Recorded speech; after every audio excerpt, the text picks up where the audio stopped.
In a dreamless sleep, creatures lurk beneath the surface of the earth. Occasionally, fragments of their essence burst like rays of unlight from the deepest pits of the darkness, and we see their true appearance. Human faces. We see human faces everywhere. We are literally wired to see them in everything. From faces clear in front of us, not hiding at all, to faces in the most totally innocuous and strange places, like patterns on lino floors or in collections of furniture. We are human face detectors. We like to see ourselves in everything we look at, make everything part of our own lived experience. We call this detection of faces face pareidolia, and a study by Australian psychologist Professor David Elias and others shows that we react to things that show the same part of the brain responds to faces in everyday objects as real faces. So we are responding to even inanimate objects as if they were real. Yet what happens when we are examining digital artifacts and perceiving them as being part of reality, even for just a moment? Forbidden Siren 2, a 2006 survival horror stealth game developed by Japan Studios' Project Siren, attempts to interrogate such questions. Forbidden Siren 2 is haunting because it forces us to reinterpret the human face through a digital lens. It is also haunting because of how it uses the human mind and how it utilizes space. The three main umbrella terms I want to examine the game with are hauntology in relation to technology, the haunted feeling in relation to gameplay, and how hauntings are enacted in relation to gameplay and representations of reality together. The core concept of haunting, though, is extremely important. Haunting is kind of an analogue to the idea of nostalgia. Nostalgia itself was once thought of as a negative emotion, pathologized as a mental illness, and only thought to be applicable to soldiers fighting overseas and other similar scenarios. Now, however, we understand nostalgia as a complex emotion unto itself, with a lot of positive connotations. But nostalgia also has a dark side, and haunting is a potential facet of that dark side. Haunting evokes ghosts, but it also evokes negative emotions. A haunting isn't just a physical threat. It can be an emotional, social, or even a digital one in the era that we live in. Things are becoming more haunted and more layered every day that we live. We can project ghosts forward into the future. To my mind, Forbidden Siren and Forbidden Siren 2 might be two of the most perfect horror games ever made. They form a sublime duology, where the first one is in a sense more abstract perhaps and tells a harder to follow story, with a threat rooted specifically in biological parasites, interstellar or interdimensional biology and temporality. Forbidden Siren 2 tells a slightly clearer, more traditional story about eldritch abominations and the road to slaying them. It still involves interdimensional biology and time loops and alternate dimensions, but in a less horrifying way, at least to my mind. But Forbidden Siren 2 still has a very well-told story, and one that still involves obscure oddities and weird happenings that can be hard to follow sometimes. I want to go back and remake my first video, in fact, at some stage, because I feel there is much left to say about the first game that I did not manage to say as well as I had hoped, but this essay should go some way to bridging that gap. Forbidden Siren 2 is still a game that will kill you quickly if you make a mistake, but objectives aren't as obtuse as its predecessor, meaning more people can actually complete the game without having to open a guide or spend hours and hours on a single obscure mission on a single level. There are still obscure objectives to be sure, but at least there are less of them and you're guided a bit better along the way. Forbidden Siren 2 has more versatility in how you accomplish those objectives, and there are some truly inspired moments that allow you to trick the restless dead, the Shibito. But its masterstroke is its use of the human face. It leans hard into this idea that the human face can be corroded, deconstructed, and refracted through a huge variety of digital lenses. The simplest and almost the most effective usage of the human face in this game, as we will see, is simply by presenting it as quote-unquote normal. Forbidden Siren 2 is similar in structure to the previous game. You play as an assortment of characters, each of varying ages, backgrounds, and familiarity with the island of Yamijima. Yamijima is a remote rural island off the coast of Japan. The setting is similar to Hanuda in the first game in that way. Both of them have isolated communities where odd things happen and beliefs different from mainstream beliefs form. Unsociable or even unknowable beliefs that outsiders have trouble understanding or following. Spirituality is a large part of the game's theming and narrative, and while I was never quite as invested in the overarching mystery as I was in the first game, Forbidden Siren 2 still tells one hell of a story. It reintroduces and reframes the Shibito, human beings converted into undead figures with weeping, bloody faces, but it also introduces the Yamibito, creatures of darkness that shy from the light. These figures are spawned by the malevolent Mother, who we'll get to later, but suffice it to say, Forbidden Siren 2 has a cosmic horror story worth telling. It is, also, necessarily, haunted. Both it and Forbidden Siren are some of my all-time favourite horror games. Every time I play them, they seem to creep higher up my list. Someday, I think I may say, they are my favourite, and while the list may change from day to day, week to week, I know that after making these videos, after immersing myself so deeply in them, there will always be a place in my heart for these games. Forbidden Siren 2 is a game that I enjoy playing in the endless quiet of my own home at night. Curtains are pulled and the floorboards are still. All is quiet besides the eerie crackling of my television, projecting light made up of darkness across my room and all throughout my vision. The game is, in many ways, a more practical improvement over its immediate predecessor. It is certainly still difficult and unwelcoming to most. This is a survival horror game after all, but the game's objectives are more clearly identifiable. There are more options to get through each level, more ways to defend yourself, enemies drop their weapons now, and more generous autosave points. There are more gameplay mechanics that differentiate characters beyond one being weaker or stronger than another. And yet, in losing all of these elements, Forbidden Siren 2 constructs something distinctly more modern. Christian Reed, writing for Eurogamer, called Forbidden Siren 2 not the stunning sequel we were hoping for in his review back in 2006. The game might be considered too easy compared to the original, and each mission too short, with far more generous checkpointing compared to the first game's almost complete lack of checkpoints. The game is still wonderful. In fact, I love it more and more in each successive playthrough I do, but it never quite frightened me as much as the original, nor did its characters interest me as much overall. But I guess that's just the same bias that happens with a lot of horror games. The first one tends to be the scariest, just because the formula and the fear is totally new. And it is true that some considered the first game's difficulty horrendous, but there's still something to be said for that level of difficulty, even if it ultimately alienated many players.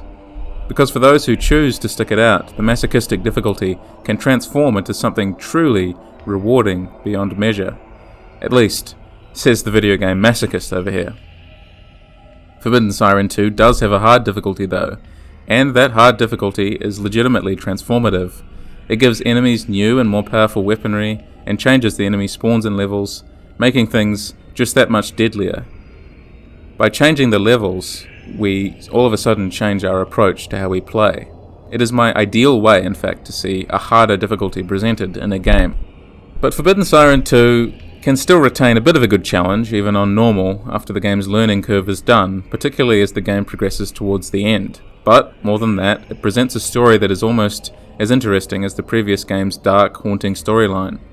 For some, it is more interesting. This is all totally subjective, of course. Most mysteriously, the developers at Project Siren managed to create horrific enemies that rival the Shibito in the previous game. Not an easy feat, given that the Shibito are some of my favourite enemies in horror games. They are the result of more external, more paranormal beings in Forbidden Siren 2, rather than the insectoid infection of the first game. Instead, corpses are possessed by things known as Shiryo, which were still brought by the Red Waters, as in the first game. This time around, it is a blood-red psychic tsunami that litters the island with Shiryo, which go on to resurrect people. This is the first, most obvious, haunting. So now that we know what a haunting is, it is worth addressing the larger question, and that is, what is hauntology? Ology is to study. Thus, you would think that hauntology is to study the phenomenon of hauntings, which it is, but it is slightly more specific than that. Hauntology is in fact a portmanteau of haunt and ontology. Ontology is the study of categories of being, so to be haunted or to haunt, that is a state of being. Hauntology was coined by Jack Derrida to deal with the spectre of Marx that he wrote still loomed over Europe. Hauntology is still taking shape today in some ways. It was further defined by the seminal scholar Mark Fisher, whose remarkable writings on hauntology strongly influenced the field. Hauntology is a study of lost futures, to paraphrase him, the failure of the future. For Fisher, the spectre of Marx was not visible other than in its absence, the promise of a future that never came to pass. So when I talk about hauntings then, know that these hauntings are not only the ghosts of the past, they are the monsters of the future, the long shadow of our broken promises, or the choices we did not make, those promises of salvation that never deliver us from our all-too-human nature. We can be haunted, for instance, by technology's failures to deal with our own problems. Horror games are, despite appearances, safe places to explore technology's impact on the human psyche. We know that they can't actually hurt us, but they can simulate this hurt, this pain. They can create a simulacra of pain so vivid sometimes that to walk the paths they offer is to invite bitterness, frustration, or even crushing loneliness. These emotions are just in our heads, and perhaps they are just temporary, but we can feel them all the same from this fictional, simulated game. There are a few other core terms essential to understanding this essay. The first is the abject, which I have also discussed at length in my video on Silent Hill 4 The Room earlier this year. Abjection, as an idea, is related closely to Freud's uncanny, the uncomfortable feeling of being almost able to recognize something, but the thing in question falling short of what we thought we knew about it. The faces in Forbidden Siren are often described as uncanny, photos taken from a variety of angles and transposed onto polygonal PS2 models. This does not do them justice. They are supremely interesting to watch in action, to see as objects within the game world, as you can probably see already from the gameplay on screen. The abject, on the other hand, is defined splendidly by Julia Kristeva in her essay Approaching Abjection. She writes about the idea of an object. Of the object, however, through its opposition, settles me within the fragile texture of a desire for meaning, which, as a matter of fact, makes me ceaselessly and infinitely homologous to it. What is abject, on the contrary, the jettisoned object, is radically excluded and draws me towards the place where meaning collapses.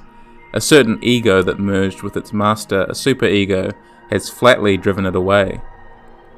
It lies outside, beyond the set, and does not seem to agree to the latter's rules of the game. And yet from its place of banishment the abject does not cease challenging its master. Without a sign, for him, it beseeches a discharge, a convulsion, a crying out. To each ego its object, to each superego its abject. It is not the white expanse or slack boredom of repression, not the translations and transformations of desire that wrench bodies, nights, and discourse. Rather, it is a brutish suffering that I puts up with, sublime and devastated, for I deposits it to the Father's account. I endure it, for I imagine that such is the desire of the other, a massive and sudden emergence of uncanniness, which, familiar as it might have been in an opaque and forgotten life, now harries me as radically separate, loathsome, not me, not that, but not nothing either, a something that I do not recognize as a thing, a weight of meaninglessness about which there is nothing insignificant, and which crushes me, on the edge of non-existence and hallucination, of a reality that, if I acknowledge it, annihilates me. There, abject and abjection are my safeguards, the primers of my culture. This wonderful description goes a long way to explaining the abject and the uncanny. If the uncanny is something familiar made unfamiliar, the abject is something that we both cannot recognize, and yet we do recognize. It is our opposing force. Without us, it would be meaningless. Without them, so would we. In the abject, we see ourselves. In ourselves, we see the abject. In her essay, Kristeva identifies our separation from our mother or our parents as the first moment of abjection. Perhaps not universally true, but it is true enough to stand for my purposes as a generalization. And it sure sounds nice in relation to a game with a terrifying enemy called Mother in it. So if we have the abject and the uncanny, then we have the link to hauntology, as illuminated here by Line Henriksen in his article Spread the Word, creepypasta, Hauntology, and the ethics of the curse. Heinrichsen writes that Hauntology is a wordplay on haunting and ontology, as we know, suggesting that all can be said to exist, which, according to traditional Western ontology, means to be immediate and present, is haunted by all that which it is not, that is, the absent and the deferred. In this sense, Hauntology forms part of deconstructionism's argument that nothing enjoys a pure presence. Instead, day is defined by not being night, light is defined by not being darkness, the self is defined by not being other, and so on. And he is correct in identifying how troubling this is, to live one's actual life in this manner, all the time, day versus night, defining ourselves constantly against what we are not. But can we even help it? This process, this automatic thought process, is how horror often seems to work. It is what makes horror so haunting. From a gameplay perspective, Forbidden Siren 2 even simulates this with its Shibito-Yamibito split. Both of them kill each other, and the Shibito are drawn to light, whereas the Yamibito shy away from it. There is an othering even among the monsters, something I love to see from a gameplay perspective, something I love to see simulated. Enemies fighting is always fun, but in this case, it's also thematically interesting. Barbara Creed, in her book Horror and the Monstrous Feminine, An Imaginary Abjection, added to the idea of the abject, writing, "The place of the abject is where meaning collapses, the place where I am not. The abject threatens life. It must be radically excluded from the place of the living subject, propelled away from the body, and deposited on the other side of an imaginary border, which separates the self from that which threatens the self. The abject is hostile, yet, some say, it is necessary. The opposition needs to be there, and so does the understanding of how it differs from us. But the most frightening thing about the abject is recognizing that its monstrousness is a reflection of ourselves, and that to other something naturally means to other a part of ourselves, whether on an individual level or a wider societal one. What is humanness? What are its flaws? Horror games are better vehicles than most for exploring this idea of the abject, as disturbing as it is. So we need the abject and the haunting to understand this wonderful game, but we also need the idea of the gaze. I use the term much as French theorist Jacques Lacan would have used it. Yuan Longma, in his article Lacan on Gaze, defines it in a nice way for my purposes. For Lacan, the gaze is triadic, including the subject, the one who sees, the visual object, the other who is seen, and the gaze, a third locus. And it does not have to do just with the eyes either. Though the gaze can include eyes, it doesn't have to. And it's also all about control. Pallavi Sharma and Archana Barua explain Hegel's view on the gaze too, another worthwhile definition to keep in mind as we continue to interrogate the question of haunting. The intersubjective dichotomy, or the self-other relation, primarily hovers around the use of individual recognition over the exchange of gaze. The I consciousness, or the sentiment of selfhood, occurs only with a sense of recognition against the other. Hegel's view, therefore, centers on a master-subject dynamic, which means there is power, there is control, and there is an implicit threat in the gaze.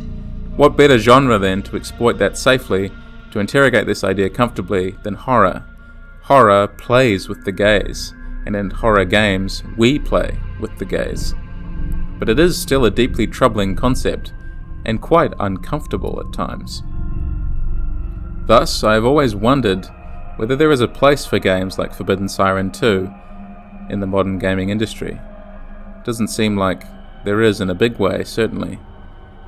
The magic of the modern games industry is, in one sense, that there will always be games that are being made for specific niches, because there are just so many game development tools, and so many fans of specific genres taking it upon themselves to make new and interesting experiences. But has the time for big-budget horror made in this way, with deliberate clunkiness, perhaps even ugliness, has that time passed? Do people have time for that anymore? Do people understand it? I don't mean to sound old or curmudgeonly. I suppose the truth is there wasn't always time for it back then either. It wasn't like Forbidden Siren was hugely popular. That's the reason Forbidden Siren 2 didn't release in the United States in the first place. It just wasn't popular enough, only selling well enough in PAL territories and in Asia to warrant the distribution of the sequel there. I think, perhaps, it is an eternal problem that more difficult games fly under the radar. But it still makes me a little sad that these games are just the topic of video essays in this day and age. They are games. They should be played. It is a shame that it is not easily accessible. But if you do enjoy this essay, Do one thing for me. Play Forbidden Siren 2. Because it was sent out into the world to do one thing. Haunt its players. And if my video can do one thing for you, it is to show you just how haunted a video game can be by the things that made it. Most of all, it is haunted by you, the person who anticipates it, the person who has played it, or the person who has yet to play it, and fears it for what it could be.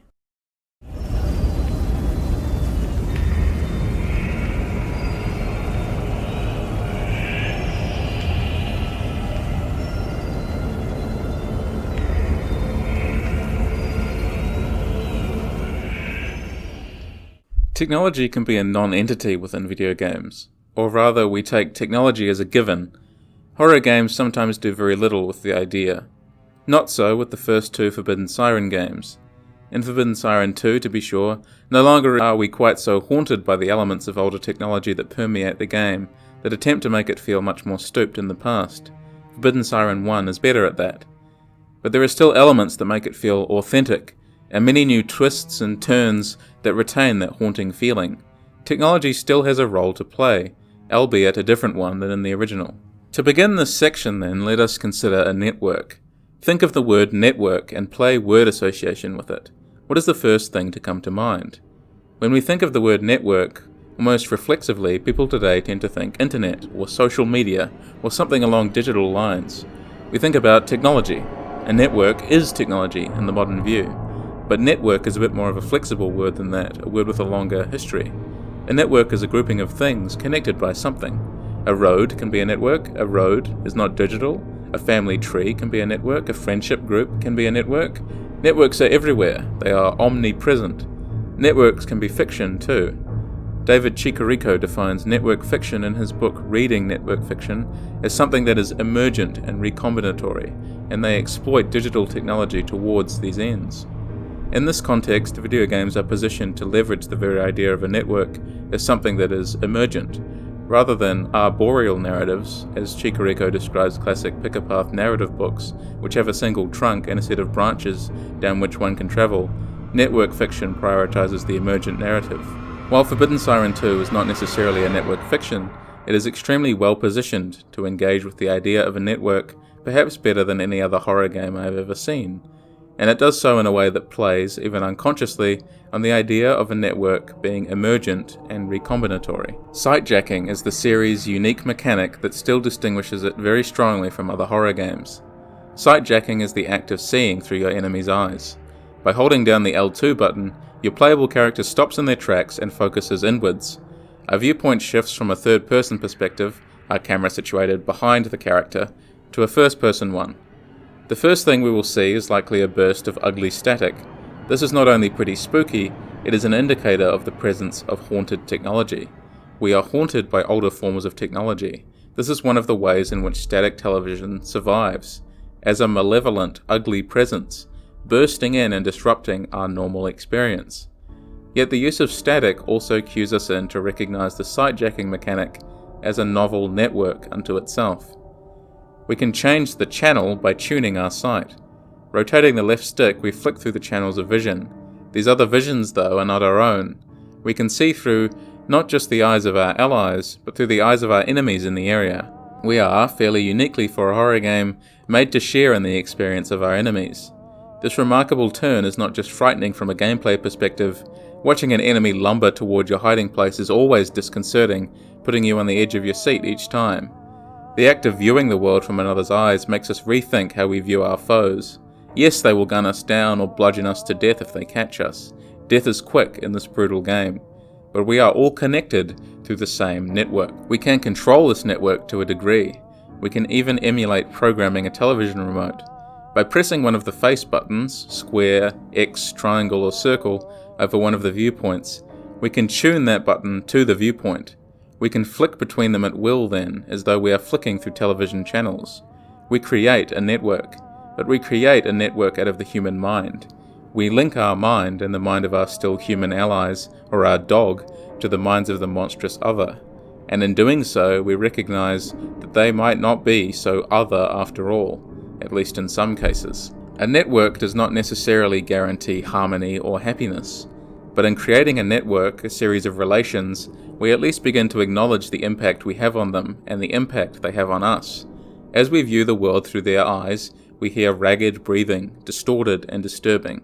Yet it is still human-sounding, crucially. It is human. Technology allows us to tune into these monsters who, upon getting close to them, are painfully human. They are people we recognize at times too, characters who we once played as, transformed into monsters. This moment, this ability to reconnect with a lost character, is an important, powerful moment.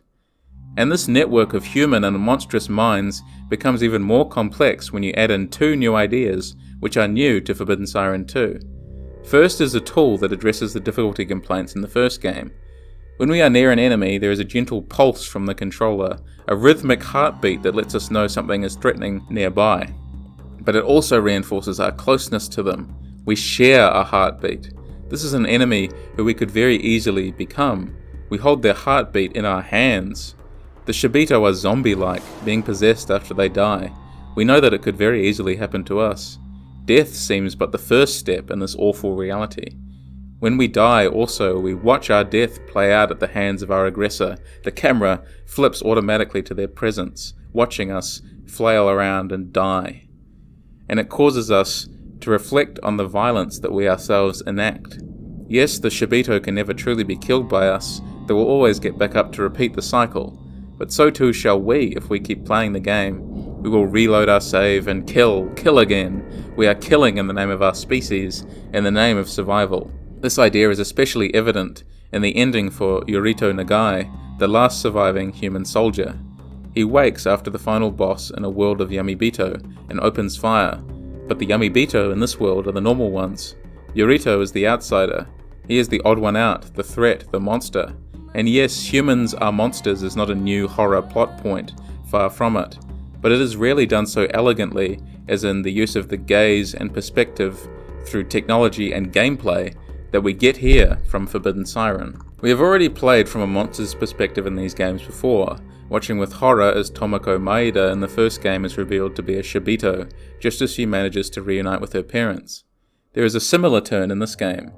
The character Ichiko Yagura, a 14-year-old schoolgirl, wakes up on a crashed ferry and must navigate her way to safety.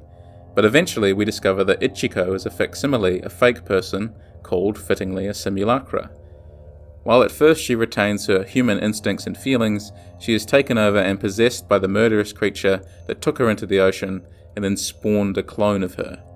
She is a representation of Otoshigo, a monstrous creature that lurks in the ocean and dreams of being reunited with Mother. But there is evidence to suggest that Otoshigo itself is a dark reflection of Mother, a split of her. Otoshigo means bastard child in Japanese after all. And all of this, again, proves that Forbidden Siren 2 is conscious in its effort to link human beings and monsters together. Everything is reflective. While I personally don't think the horror is quite as effective as in the first game, Forbidden Siren 2 feels like an effort to make a better, more obviously told story, even if I still prefer the first game. Now, the second new idea present in the sight-jacking mechanic in Forbidden Siren 2 is the character of Ikuko Kifune. She has the unique ability to body snatch or otherwise control the Shibito and Yamibito in the area. Here we get not only a neat new puzzle solving mechanic, how do we distract a Shibito for long enough to sneak past them, but also another way to close the gap between human and Shibito. If they can do the same things as us as we can in gameplay, then aren't we much more similar than we would initially like to admit? Some monsters are truly other, truly bizarre, but we'll get to them soon. So let us think. When we sightjack for long enough, we begin to mix several layers of perception together. Firstly, there is the perception of the Shibito in question, and secondly, the player character who is experiencing life through the Shibito's eyes. Thirdly, there is the player who is interpreting what the player character is seeing the Shibito experiencing. As such, we are deliberately haunted in a variety of ways by this admittedly strange experience. As Alexander Galloway points out, the first-person view in horror films is typically used to represent the vision of aliens, criminals, monsters, or characters deemed inhuman by the film's narrative. But Forbidden Siren allows for a first-person view from both player and Shibito, blurring the lines and making our perception of our actions uncertain, haunting us. We can play the game in both third and first person now from a human perspective, an important note for immersive potential and player choice.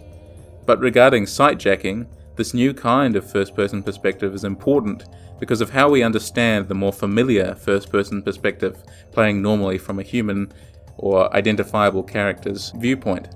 In video games, we often play from the first person. Why? It helps with self-identification and immersion. We identify with the person we're playing as. Horror often relies on a first-person perspective these days to make us feel more connected to the moment, to the character. It simulates a human perspective.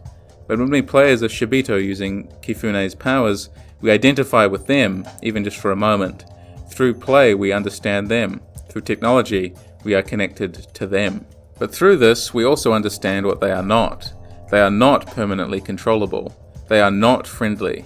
They are not totally human anymore, even if they seem like they are. In this absence, the gaze makes itself felt, as does the abject. We know they are not us, yet we are forced to inhabit them to finish the level. They are repulsive, disgusting, seemingly everything we are not. They are, and should remain, abject. Yet, on some level, we cannot help but pity them. Forbidden Siren confuses us at every turn, making it difficult to tell who we should lay our ultimate sympathy with. At one point, we must dodge non-Shibito fishermen as Kane, one of Mother's doves sent out in the world to wake her up. But Kane and the boy she is protecting, Shu, have our sympathy. It is the human fishermen who are the antagonists, and the ones who are acting cruelly and maliciously. Again, the line between human and Shibito is blurred. Pallavi Sharma and Archana Barua illustrate how the gaze works from the philosopher Sartre's perspective.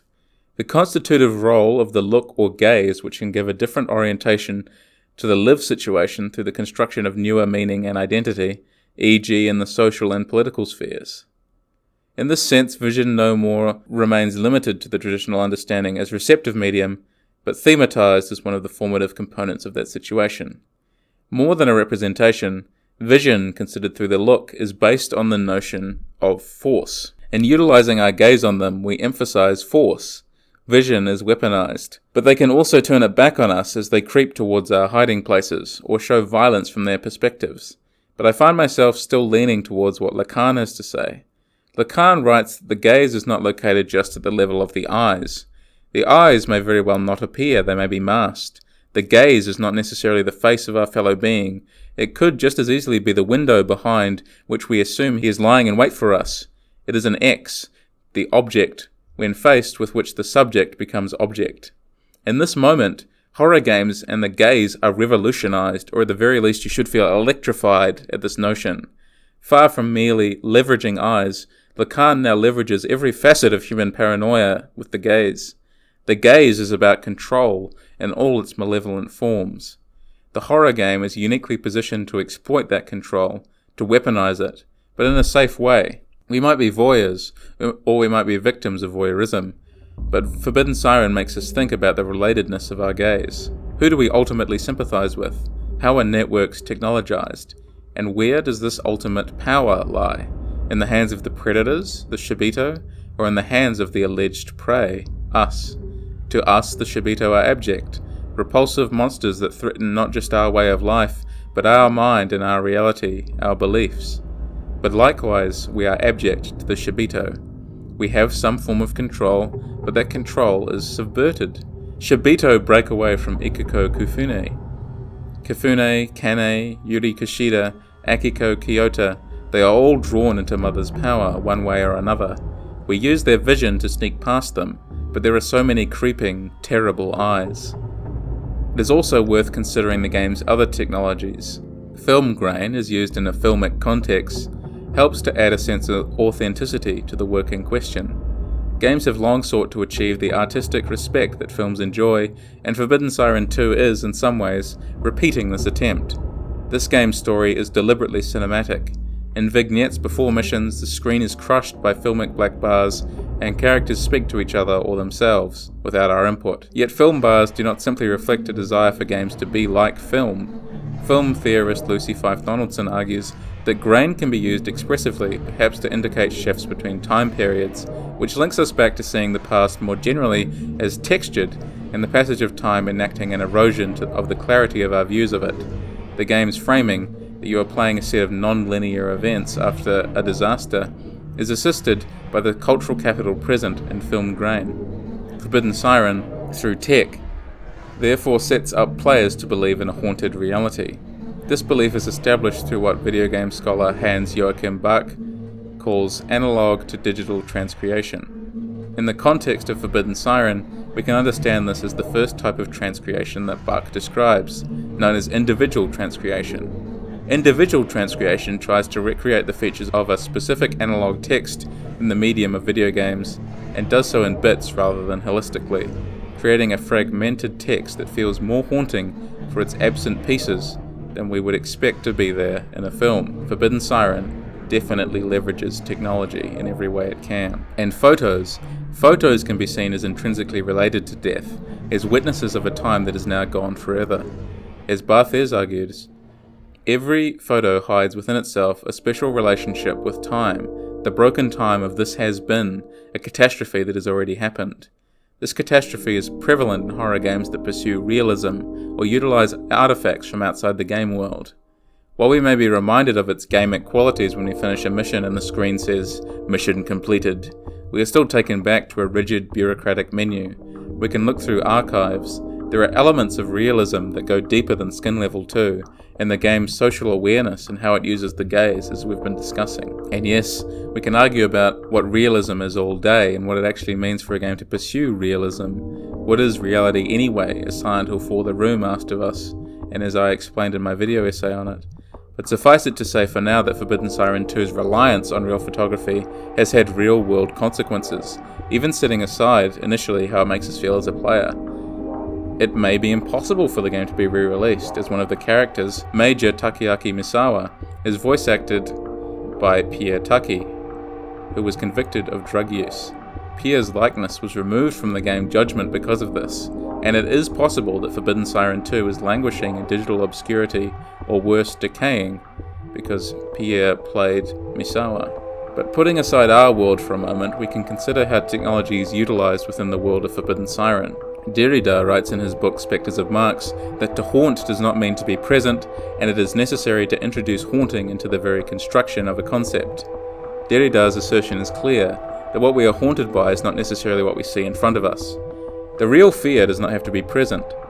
Mark Fisher observes the repeated use of the phrase time out of joint, itself lifted from Shakespeare's Hamlet, within Derrida. Martin Hagland, philosopher and scholar of modernist literature, writes that what is important about the figure of the spectre then is that it cannot be fully present, it has no being in itself, but marks a relation to what is no longer or not yet. Ghosts are no longer, but also not yet. Hauntology is the study of things that are not there at the moment, but also things that have been.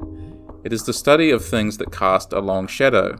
It is hard to imagine something casting a longer shadow than the shadow cast by the unearthly mother and her kin. Created at the beginning of time in pure darkness, allegedly, these creatures, based vaguely on Sumerian mythology, according to one of the directors of the game and director of the original Silent Hill, Kiichiro Toyama, are the archetypal primordial evil. Things that are inhuman, things that prey on us as we ourselves prey on other animals, or worse, that kill us inadvertently, without even knowing we exist. Yet they still have photographs for faces. Mother steals Shu's mother's face, using her likeness and the rest of her doves. Photographs are just so integral to this game's atmosphere. We need them to understand how the game works. Photographs are spectral. Carl Schoenver says about early ghost photography that if ghosts appear in photographs, and if photographs were dependent upon the physical nature of light, then perhaps they, the spiritualists, have mistakenly assumed spirits to be immaterial and have misapprehended the autonomy of the spirit and the mortal worlds. In horror, the spirit world and the mortal world are closer than we would like to think they are. The photos merely add more punch, more reality, perhaps, to the terror. They might sometimes be silly or uncanny, but without them, Forbidden Siren 2 would be lesser. We need photographs because the photographs are faces, and faces are everything. Social philosophers Deleuze and Guattari talk about the importance of the face and symbolism. It is everything for humans. Present at masks, present on television as talking heads in the news, Faces mean everything to everyone. They are a storm of signifiers, made together with all the other parts of the body, but often the first port of call. Claudio Salas Bueno explains, for Deleuze and Guattari, the face is essentially different from the head. The head belongs to the animal dimension of the body, whereas the face belongs to the human domain of individuality, is produced by a particular social field, and requires a specific regime of signs. Having legitimate human faces is even better than photorealistic graphics in a sense. We are bringing a facet of reality into our game. When we consider a human being, faces are often our first port of call, and in the case of Forbidden Siren, we often are confronted with distorted, disturbed, or damaged faces. And here at last we come to the culmination of this section. Technologized faces refracted through filters and networks that make the game and its narrative feel more real. Forbidden Siren uses its camera in such a marvelous way, confounding us at every turn. And then, finally, we are helped to this conclusion as written by Florentina C. Andreescu in her article, Face and Facial Disfigurations, Self and Alterations of Self. She writes, "The real body shows itself as parts of the body lose their symbolic meaning. As a consequence, the subject is confronted with the real of the flesh, something uncanny that provokes anxiety. The process of desymbolization allows the emergence of the real, experienced as an intrusion, which is especially disturbing as the intrusion does not come from an outside space, but from within the depth of oneself. This further leads to the experience of a loss of ontological security and a sense of self-alienation. The idea of body horror creates self-alienation and confronts us with the reality of our own death. The first two Forbidden Sirens are games about the horror of empathizing with people, but they are also about the emergence of real disturbance. We see real faces distorted by madness and death, bloody tears streaming down their face. We see as the Yamibito dissolve, evolve, and distort the human form into hands and large, airy creatures almost made up entirely of face. We see the characters we used to play as, or the enemies who once used to be much closer to human. The intrusion here does not come from outside, but from within the depth of oneself. We lose security. We are alienated. We are haunted by that which exists within the game. We are haunted by that which reminds us of reality, of future realities. We are haunted by that which reminds us of all the characters whose futures are indeed lost. Forbidden Siren uses the multiple worlds theory, that every action we take means there could be other worlds where we choose to do something else. And it weaponizes this concept and transforms it into technologized horror, looping, repetitive gameplay. Technology can't save us from the messes we get ourselves into, but it can show us new ways of dealing with those messes, or create new messes entirely, new questions to be asked. Identification is, after all, a thorny business. Identifying with the monster is all too easy.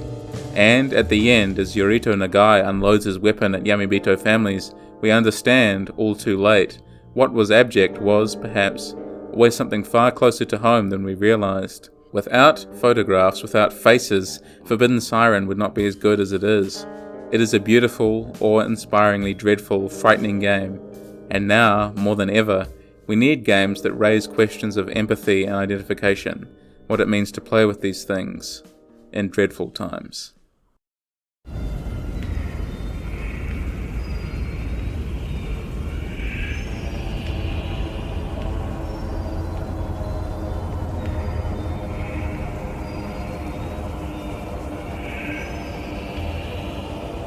Survival horror is, or should be, an inherently disempowering genre. You tend to play as less experienced characters, or at least characters who are out of their element, and with a lack of resources. You are pitted against impossible odds, whether enemies who won't die, or just so many enemies you don't have enough ammo for all of them. It is a genre meant to make you tense, to put you on edge, through a variety of these disempowering tactics. And Forbidden Siren is one of the most disempowering of the lot, if you ask me. The enemies never die forever. They just get back up, or spawn again. That means eventually you will run out of ammo. That means eventually you will be overwhelmed. Forbidden Siren doesn't even always let you run. You have to creep quietly through desolate hallways and abandoned schoolyards. Human beings have to go through hell before they even get a shot at a happy ending. In my opinion, the way it should be. Heroism emerges through adversity. We are haunted by our failures, and that pushes us on to want to beat the spectres that mock us. While Forbidden Siren 2 does make concessions to the player, there are still missions that are so brutally difficult they can make you want to quit in frustration. I think I remember the first one I encountered that really did my head in. There's a particular mission where you play as Takeaki Misawa, a major in the Japanese army. He's been split up from Yorito Nagai, the other soldier who crash-landed on the island with him, and has to make his way through Hoya, a set of apartment blocks for the working miners on the island. He should be a character who is pretty powerful, especially in comparison to the other characters of other survival horror games. He has an assault rifle for crying out loud, but doesn't help him all that much, given that most of the other Shibito on this level have guns too. This is perhaps the first mission in the game on my first playthrough where I contemplated throwing in the towel and looking up a guide, because it's just brutally difficult and a bit obtuse. The enemies are all horribly accurate and have a pretty solid defensive perimeter set up. The objective of this level is just to reach the other side or a specific apartment room, but Misawa is, at least under my control, riddled with bullets time and time again. Attempts at crouching along the fence line seem fruitless. Again and again we come up short. We're left frustrated.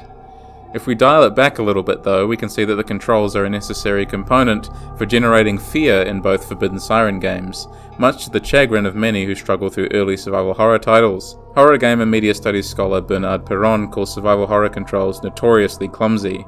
The controls take the initiative away from the player, putting them on the back foot in the defensive. Worse, they remind the player of the fallibility of their own actions.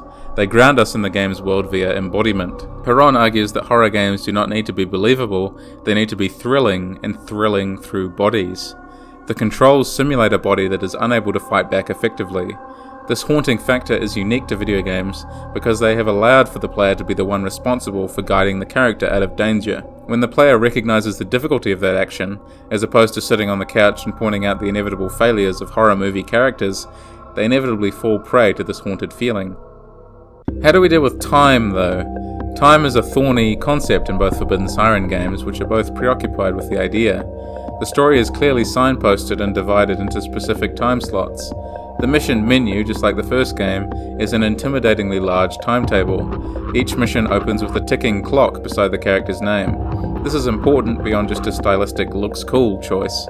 Temporality is tied up in how we experience Forbidden Siren, both in linear and non-linear ways. The narrative is out of order, the gameplay is in order. We need the clock to situate us in the narrative, which gets us ready to play each mission. Time is always ticking, both forwards and backwards. We play the game out of order. At about the halfway point, the game shows us the fates of several characters, without explaining how they got there. We see the police officer dead with Ichiko kneeling over him bloody, and we see the blind author, Shu, wander into Mother, finally reunited with Kane, the woman who resembled his own mother, and who essentially acted as his mother when he was very young. But these moments are not explained. We have to play further to find out. Time is crucial to the idea of haunting. Derrida himself writes stirringly about the issue of time and being in relation to hauntology.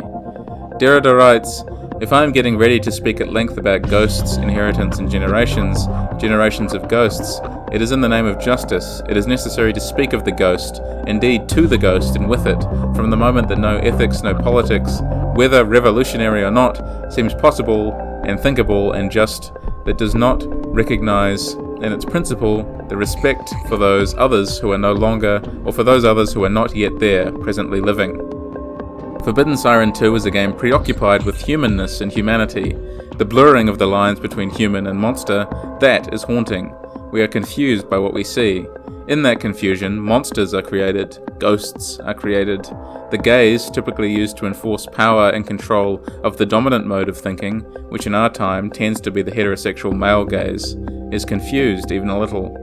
Still a controlling thing here, it nonetheless takes new shapes through gameplay, and is a necessary tool for our completion of the game. We must use that control, must get inside the heads of our enemies, must enforce our strength by stealing theirs.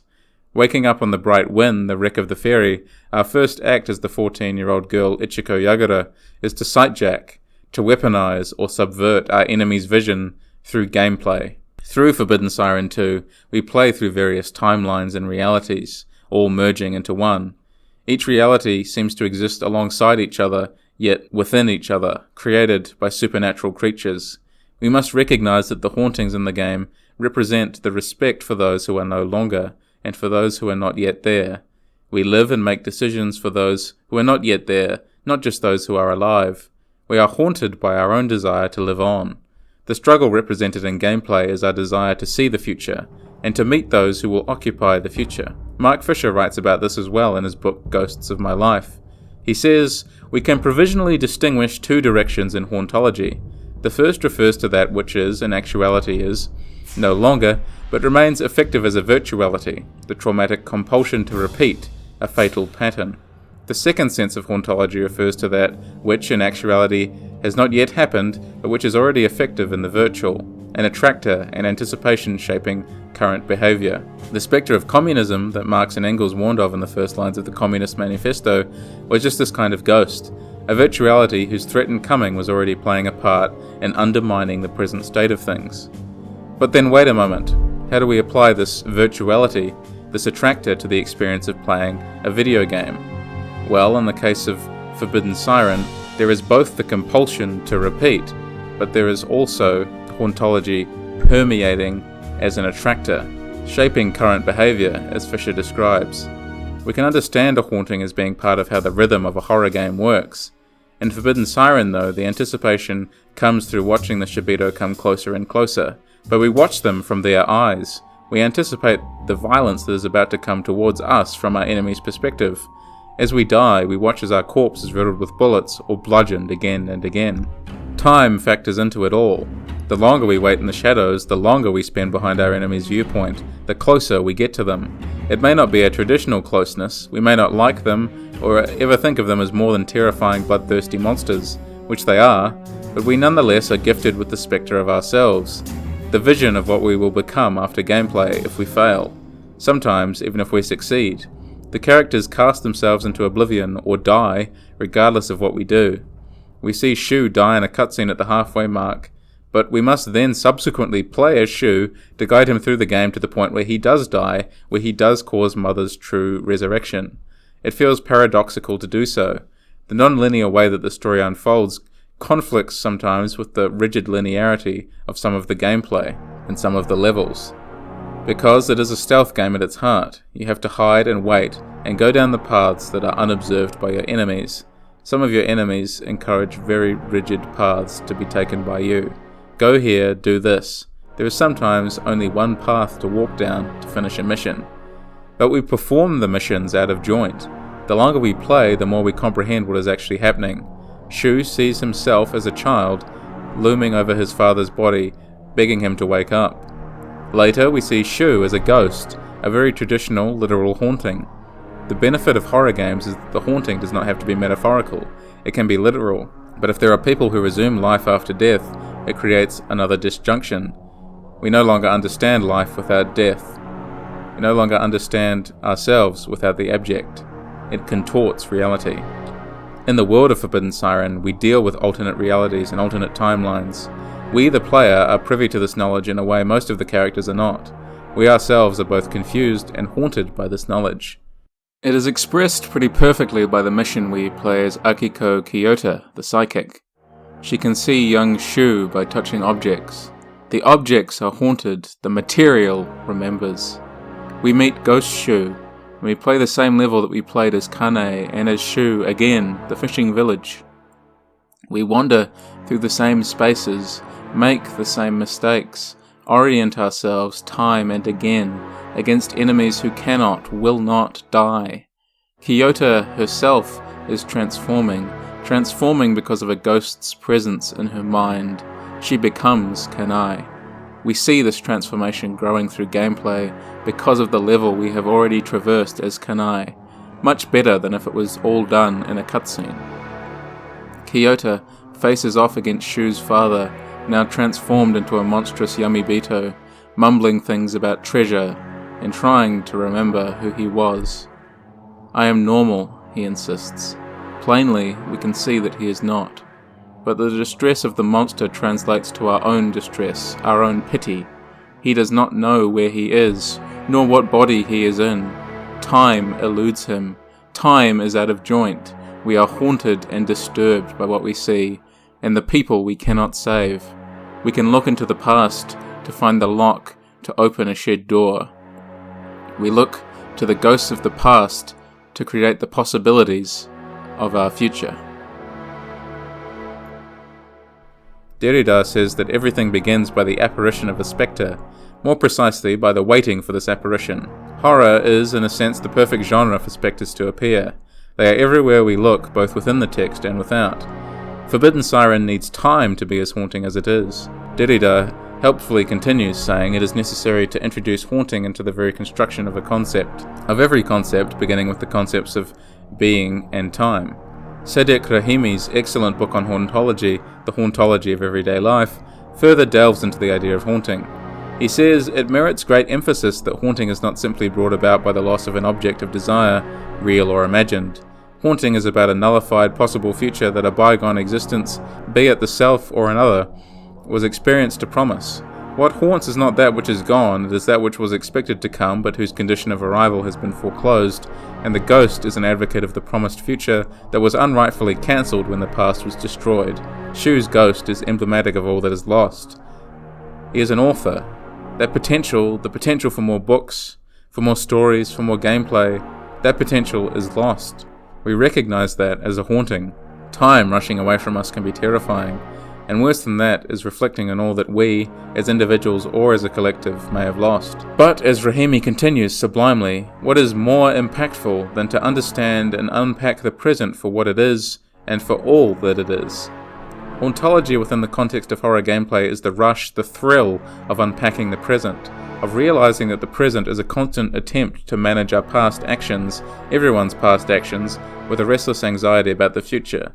This can be as simple as what weapon we chose to pick up or how much ammo we've used. Therefore, haunting within horror games does not have to have necessarily haunted societal anxieties. But it is enough to ask us to project ourselves forwards, to ask us if we'll get to the end of the narrative, or even the end of the hallway. Having a monster leap out at us and disrupt our day, disrupt the flow of gameplay, challenge our limitations, that is confronting. But when it does not happen, or before it has happened, that is a haunting, as hauntology understands it. In relation to Forbidden Siren 2, the question of multiple timelines is not necessarily difficult to wrap one's head around, but it tends to confuse one the longer we think about it. At once I want to come up for air to let us both breathe, but I think we only need be submerged a little while longer in the concept. Time and gameplay are closely entwined, but time passes differently depending on what mode of gameplay we're in. We accept a level of abstraction and action within video games, and we also accept that our want to keep playing tends to be a result of curiosity, or a desire. Alexandra Kojevi writes fascinatingly on Hegel's reconceptualization of time. They write, "In the time that pre-Hegelian philosophy considered, the movement went from the past toward the future, by way of the present. In the time of which Hegel speaks, on the other hand, the movement is engendered in the future, and goes towards the present by way of the past. And this is indeed the specific structure of properly human, that is, historical, time. In fact, let us consider the phenomenological, or better, anthropological projection of this metaphysical analysis of time. The movement engendered by the future is the movement that arises from desire. This means from specifically human desire, that is, creative desire, that is, desire that is directed towards an entity that does not exist and has not existed in the real natural world. Only then can the movement be said to be engendered by the future. For the future is precisely what does not yet exist and has not already existed. As a matter of fact, desire is the presence of an absence. I am thirsty because there is an absence of water in me. It is indeed then the presence of a future in the present, of the future act of drinking. The being that acts thus, therefore, is in a time in which the future takes primacy, and inversely, the future can really only take primacy if in the real spatial world there is a being capable of acting thus. Now, if desire is the presence of an absence, it is not taken as such. And empirical reality, it does not exist in a positive manner in the natural, i.e. spatial present. On the contrary, it is like a gap or a hole in space, an emptiness, a nothingness. Desire that is related to desire, therefore, is related to nothing. To realize it, therefore, is to realize nothing. In being related only to the future, one does not come to a reality, and consequently one is not really in motion. Therefore, in order to realize itself, desire must be related to a reality, but it cannot be related to it in a positive manner. Hence, it must be related to it negatively. Therefore, desire is necessarily the desire to negate the real or present given, and the reality of desire comes from the negation of the given reality. Now, the negated real is the real that has ceased to be. It is the past real or the real past. Therefore, generally speaking, the historical movement arises from the future and passes through the past in order to realize itself in the present or temporal present. The time that Hegel has in view, then, is human or historical time. It is the time of conscious and voluntary action which realizes in the present a project of the future, which project is formed on the basis of knowledge of the past. This fascinating, albeit lengthy passage illuminates things about not just Forbidden Siren 2 as a game, but horror games in general as things we play. First, that our desire to play on is, in certain terms, a negation of the present. We could at any point stop playing a video game. We are, after all, in the driver's seat. The time we humans understand is one of conscious and voluntary action. I am biased, but I think this desire that Kojève describes is very present in horror games most of all, perhaps alongside something like strategy games. The idea of a haunted future, or futures that we are losing every moment we do something, plays into the perilous indecision of the very best horror games. Every moment you delay, an enemy may spring on you, or find your hiding place, or your companion may die. But for every decision you make, something else of importance may be changed. Time is haunting. We fill time with desire. We fill it with consequence in anthropocentric ways. The time loops and repetition of the nightmare are an expression born of narrative and gameplay in Forbidden Siren 2. Forbidden Siren 2 ties time so closely to its conceit that it becomes a crucial part of understanding what is going on. It is a great game, one that has inspired people to draw diagrams to explain their realities. Time, we desire to make sense of time, but temporality is always elusive. Time is always rushing by. In video games, we can go some way to controlling the fictional time, repeating and replaying levels. Cosmic nightmare creatures make us replay, re-experience, suffer again. But real time, that rushes by all the same. No time loop can help us there. Yet we desire it to be so. Perhaps why we tell stories about time disturbing us in new ways, about being trapped within time, about having to repeat something over and over again.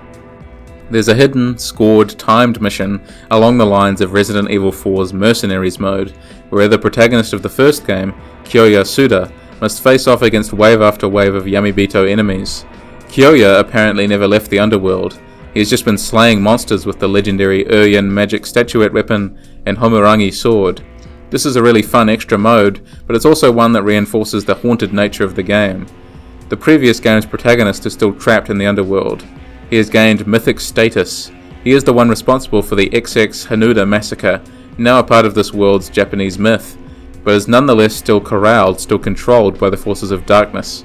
And oh, it's so cool to have the emphasis on time reinforced here, when the time ticks over to 33 after the incident.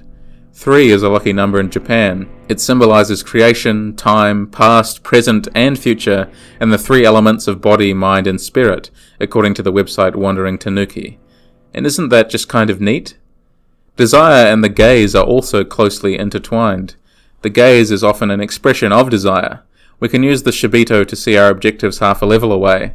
Desire is leveraged in gameplay in Forbidden Siren to translate our future goals into reality. But as this is a horror game, that desire for the future often necessarily crumbles to dust. When the very easily convinced journalist Mamoru Itsuki is told to open the gates to the underworld, he complies.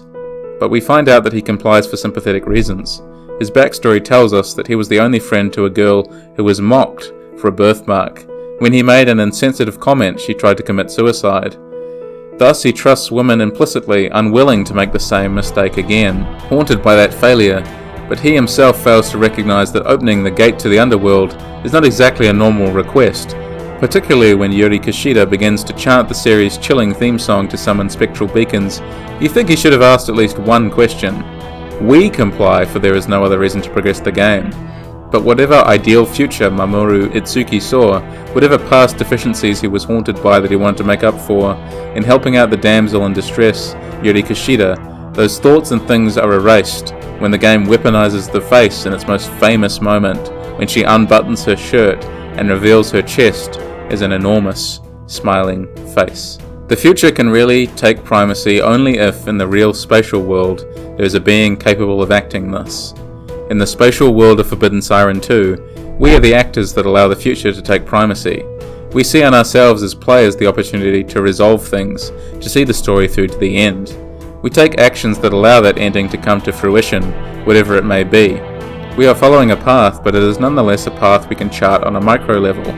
Unlike Forbidden Siren, which often had a hugely prescriptive way to do things, Forbidden Siren 2 has more levels that feel a bit more accommodating in how we can approach. There are changes to how levels are designed. Almost every level has a weapon of some kind, and every character can at least perform a shove to knock a regular Shibito off balance long enough to run away. You can also do a few more granular things with the environment sometimes, which is a choice I really respect. Picking up a tennis racket, for instance, we can smash the window of a small storage shack in the barren playground of the school and hide ourselves within. But to get there, we have to distract the Shibito with a gun guarding the playground. We can do this by lighting a furnace, or causing a disturbance by yelling, or even getting into a fight, all of which cause him to come and investigate. In other words, the levels of Forbidden Siren 2 are open and all very different. It's not an immersive sim quite, but it's a remarkably well-designed stealth horror game. Let us consider the spaces a bit more closely for a moment, in relation to time. There is a military fort built in the late 1800s, with cracked stonework, crumbled subterranean fortifications, and overgrown plants. This area has a vibe that draws you in immediately. There's also an amusement park with a looming Ferris wheel and abandoned rides, a place of happiness, haunted by failure, that feels at odds with the presentation of the rest of the island as a rural mining or fishing settlement. The fishing village is just as Shu Mikami remembers. Time, mysteriously, has not changed it. We can feel the impact of each of our characters on the rest of the game. We complete sub-objectives within missions to unlock new missions for other characters later on. Turning valves, unlocking doors, nothing quite as obtuse as the first game, needing you to put a wet towel in a freezer so you can put a cup on it so the cup eventually smashes onto the floor when the towel defrosts, attracting a Shibito. But nonetheless, we are haunted by past versions of ourselves, the characters that we controlled. It's a clever spin on things that makes the game feel particularly haunting. But the locations all being so different temporarily also has the effect of making the island feel haunted by itself. There are radical changes in approach to how spaces are designed within this game, and not only does this make each level feel fresh, it reinforces that the island is itself a ghost, shadowing itself from the past. We go from fortress to fishing village, to ferry to amusement park to underworld, and each place is cleverly delineated by colour and style of design. Whether open courtyards or cramped stairwells, Forbidden Siren 2 does a fantastic job putting together a bunch of different time periods and making them feel a part of the same world, albeit a world where spaces haunt each other, colliding with each other temporally. Approaching spaces from different angles too makes them feel fresh from a gameplay perspective. The game is constantly reorienting space, whether through enemy placement or starting position, so how we look at a space is always changing. And we see the same spaces over and over again, giving them extra weight in our mind, extra memories of failure, of dread, haunted, all the way down. The initial disaster of the game is caused by a red tsunami, a twist on the idea of the first game's red water surrounding the island, the village of Hanuda. But the tsunami is also quite different in how it affects people. In Forbidden Siren 2, each time the red tsunami hits the island of Yamijima, a disaster summoned by Mother, it creates a new alternate reality. The tsunami does not appear to be real in the traditional sense. Instead, it is a metaphysical, supernatural wave that creates a split in time. 3 separate islands exist contemporaneously, the islands of 1976, 1986, and 2005, the present day. These islands are also the same, merged into one thing by Mother's powers. We experience time in weird ways. In Forbidden Siren 2, night never appears to turn to day during gameplay. No matter how fast we complete the game's time trial challenges, yet another way of utilizing time in games, Mother keeps the night eternal. The ticking clock we see, therefore, is only a milestone of how long each character has survived. Will we be able to see them through to the next hour? The next minute? This is the question posed by the game's austere menus. Jesper Juhl, in his book Half Real, argues that there are 2 types of time, fictional time and real time. As I said before, we accept a level of abstraction in time passing in fiction, but in games we can say that fictional time and real time are fused together into one thing, at least sometimes. Sure, we skip between levels, but the breathless waiting for a Shibito to pass by a hiding spot, or the rush of conflict between yourself and a monster, that is something we share with the characters we are playing as or shepherding. That draws us together, one way or another. Time is one of our most precious resources. How we spend time should be important, should invigorate us. As I write this, I know I am doing what I love. I hope Forbidden Siren 2 and horror games of their ilk inspire you to challenge yourself and go through adversity to reach the goals you want to reach, just like the variety of different characters we play as. Some don't make it, but it is in the trying that they achieve meaning. We achieve meaning alongside them.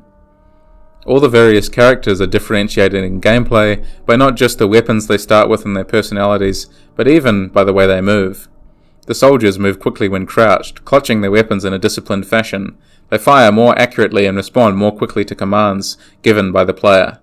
But there are other benefits to other characters, even if some characters move more slowly when crouched, for instance.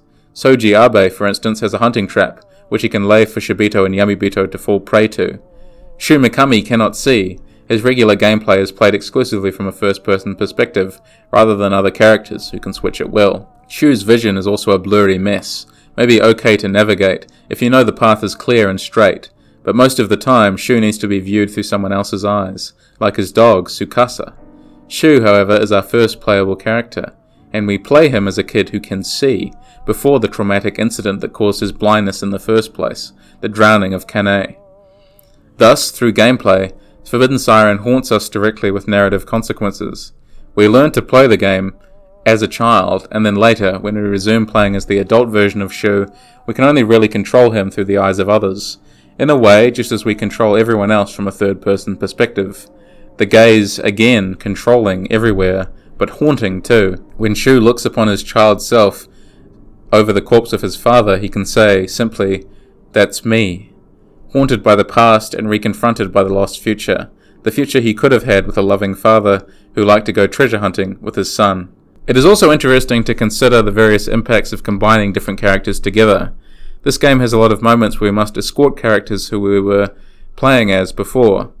Shigeru Fujita, the cop, must save Ichiko Yagura, the girl who will kill him. The irony becomes obvious when we look back. We are leading him to his death. It is haunting. When we lose Tsukasa, Shu's dog, when the dog apparently sacrifices themselves to save Shu from being crushed by a roof, that is a depressing moment, but also one that requires you to confront or flee from a Shibito without Tsukasa's aid, something we had come to rely on through the level. We are haunted by the dog's absence. So when Shu's ghost appears and leads us to a dog whistle in the mines when we are playing as Soji, our hopes are lifted. Blowing the whistle, Tsukasa is revealed to be alive and well. When the dog resurfaces as part of the game, who helped escort Shu in those previous missions, that is a clever utilization of haunted gameplay. We are reminded of Shu's absence through the dog's presence. It works on several levels. And the presence of Shu's ghost drives home the haunted nature of the game in an even more obvious fashion. When we fight enemies we once controlled, the Yamibito-ified monsters we lay eyes on were once playable, this is haunting. Takeaki Misawa is already a broken man, haunted by his vision of hundreds of hands reaching for him, as he saves the last survivor of the Hanuda incident, the young girl Harumi Yomoda. He's also had his hunch on two separate supernatural women. He aims his gun at both Yuri Kishida and Ichiko, but he gets the opportunity to shoot neither of them, and because of that he is killed and then resurrected.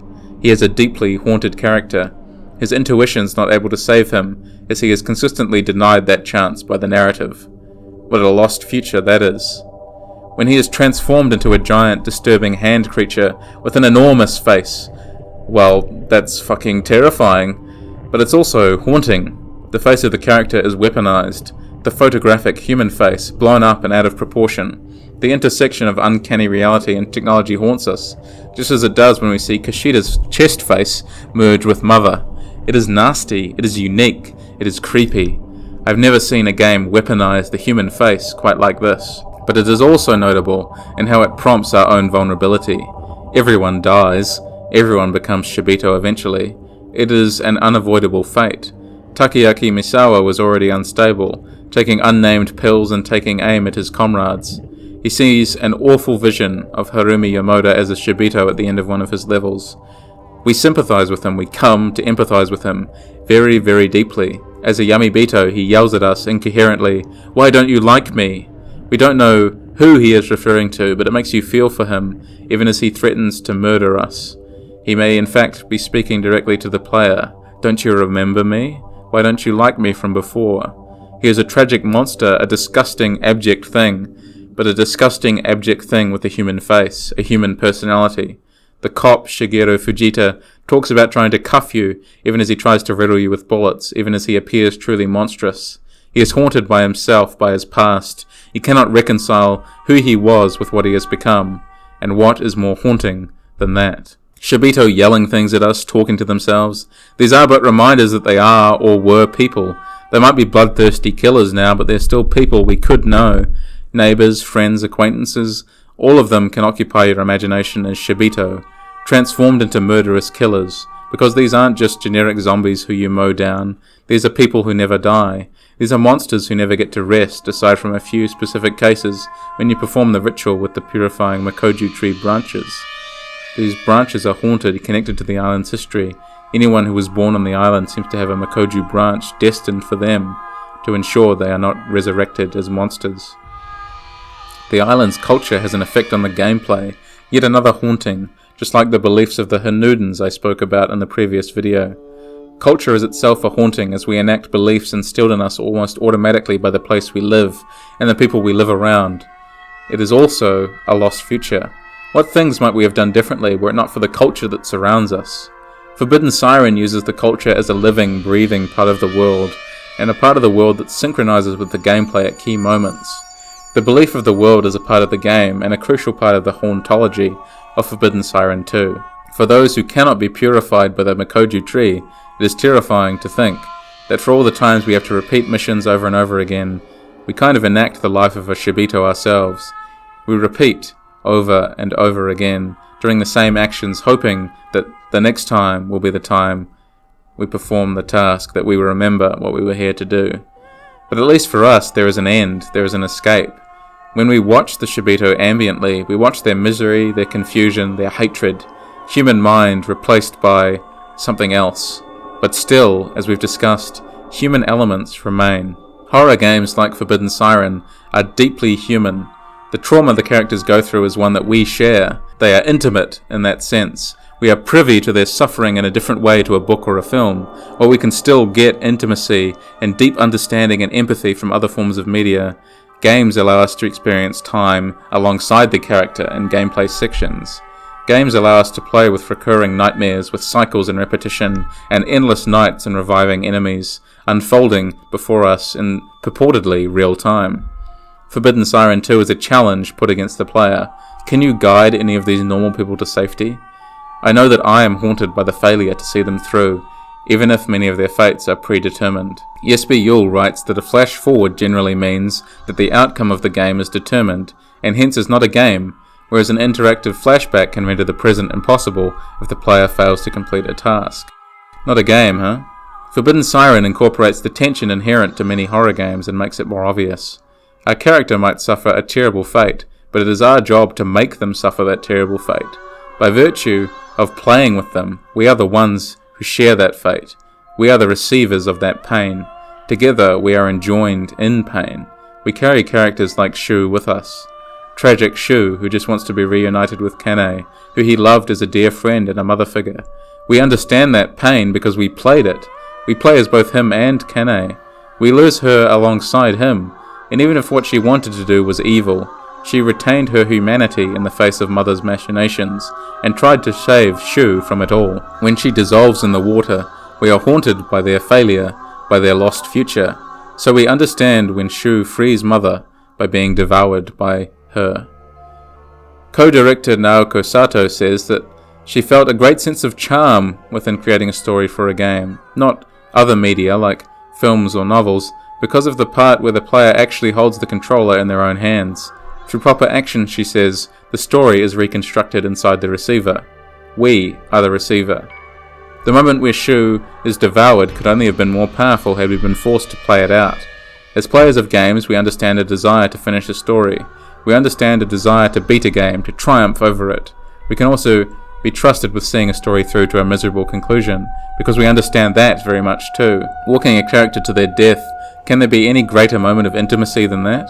In essence, that is what we do to many of the characters in this game. Non-linearity reveals the characters' ultimate fates, yet we keep playing as them afterwards. Shigeru Fujita, the miserable cop, dies at the hands of Ichiko Yagura, controlled by Otoshigo. Yet there is still more to see from Ichiko Yagura afterwards. We lead characters to these points. It is not a selfish desire to see the grisly fates of these characters. These are but characters after all, not autonomous in the slightest. Yet it is still a grim desire. As time passes with the characters, we are entwined. Together we suffer. Whatever the end of the story, you see it through with them, together. Without this, Forbidden Siren 2 would not be so effective a game. We desire things. We possess things with our gaze. We negate the present. We are ghosts, flitting from viewpoint to viewpoint with a flick of the analog stick.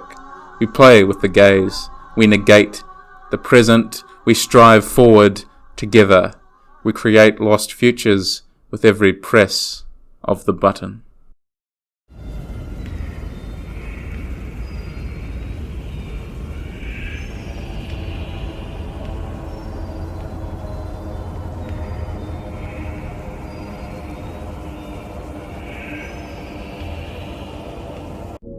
No art can be truly separated from the world in which it is created.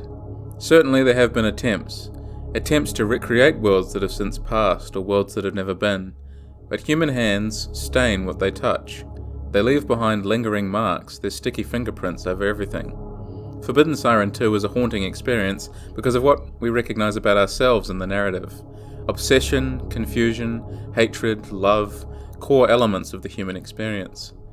It frustrates me that people claim that art can be apolitical or exist separately from the world, or that art doesn't need to have a purpose or meaning. That video games are mere escapism is true perhaps on one level, but they aren't mere anything, really. It is also true that games can have arguments. Games that resemble our own world naturally inherit elements of our own. The elements that are played with, emphasized, simulated, represented, these are the elements that tell us about the game. Games make meaning out of action. Video games make players repeat actions to achieve coded effects. The bounds of the game in which we play determines the laws we can follow, and which we can attempt to break. Games, therefore, are always shaping us. Perhaps this is a minute process, or even an invisible one. Perhaps some games do not shape us in meaningful ways at all. But I know that Silent Hill 2 transformed my views on guilt, and that Pathologic transformed how I look at morality, self-determination, and choice. I know that Forbidden Siren affected, at least slightly, how I feel about violence. See, it's important that the enemies in this game have the faces of human beings, actual human beings, photographs. It might add to the creepiness, the uncanniness, sure. Having an enemy that's just a giant human head feels like it should be a pretty damn abstract evil.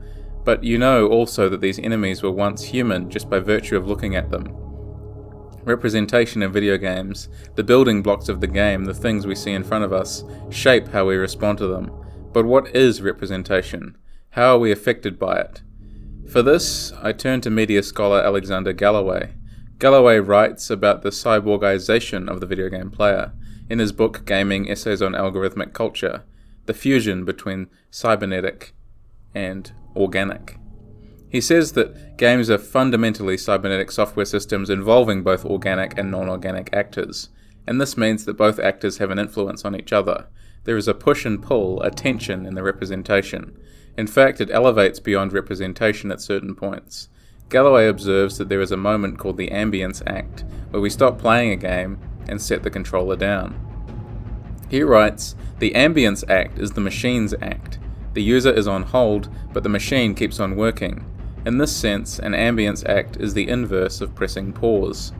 When we do the same in Forbidden Siren, the Shibito keep wandering around the level, staging their routines, reliving their pain, or searching for you. The rain keeps coming down, the storm keeps swirling overhead, the game keeps running. The machine is going, we are not.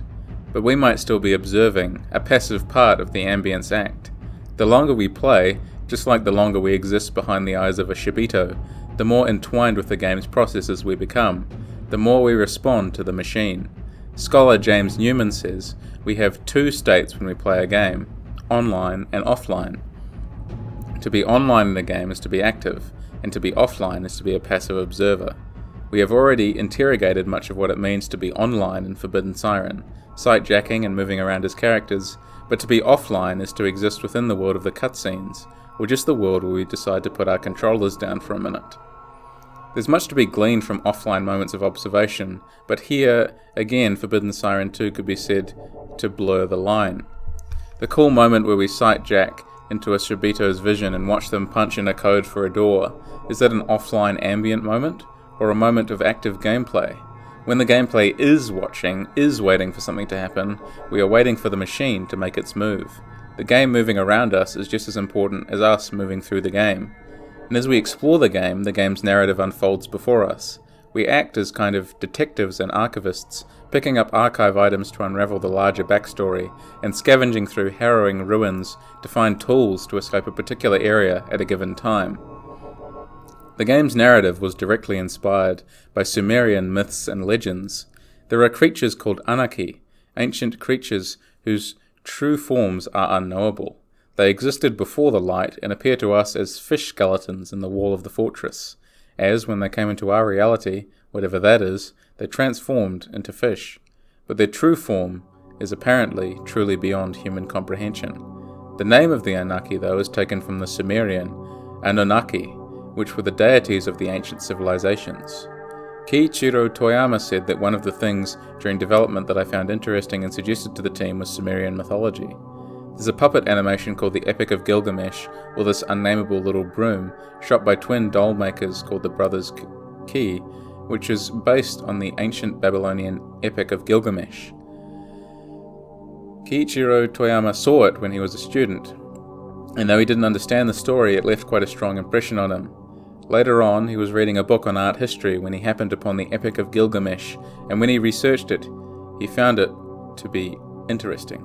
The basic story is centered around goddesses, messengers of the gods, etc., women from all different positions playing around with men. He then reflects on the fact, jovially, that maybe it says something about how easily he is led along by women, a humanizing moment for the game's story too, perhaps. This is a kind of cultural haunting though, a work inspired by that which came before, which gives the current work that much more depth. As the first game's hauntings were similarly inspired by cultures refracting in on themselves, so too is Forbidden Siren 2 restaging stories for new audiences. It also relies on the Little Mermaid motif, the story by Hans Christian Andersen, and how it navigates its water theme and ocean-born isolation. Mother is a mermaid, a half-woman, half-scaled fish creature. Datatsushi from the first game is also part fish, part not fish, insect, maybe, however you want to describe them. Mother wants to be a part of the surface world, though not in quite the same way as the Little Mermaid. Shu Mikami wrote a book called The Mermaid's Tear within the world of the game, which is inspired by a story his father read to him. Layers and layers, stories upon stories. Forbidden Siren 2 is very narratively devious behind it all, and representationally cunning. In Archive number 55, the text excerpt from the magazine interview with Shu, another way to make the characters feel more real, like they have had a life outside of the horror, reads, "My father was an archaeologist. It seems he was so enamored with the island that he and my pregnant mother decided to relocate there. However, soon after giving birth to me on that island, my mother died at sea. So it isn't totally incorrect to say Mermaid Tear is autobiographical. I really can't remember it. Apparently after I was found I couldn't speak for a long time. Until that point I had been able to see normally, so I guess I lost a lot thanks to that event." There is a small, sad footnote to this archive item. Sad in a way that isn't just narrative. See, the thing about Forbidden Siren 1 and 2, and their sequel Blood Curse, is that it came with content that existed outside of the game. Websites of Shibito translations, in-character writings.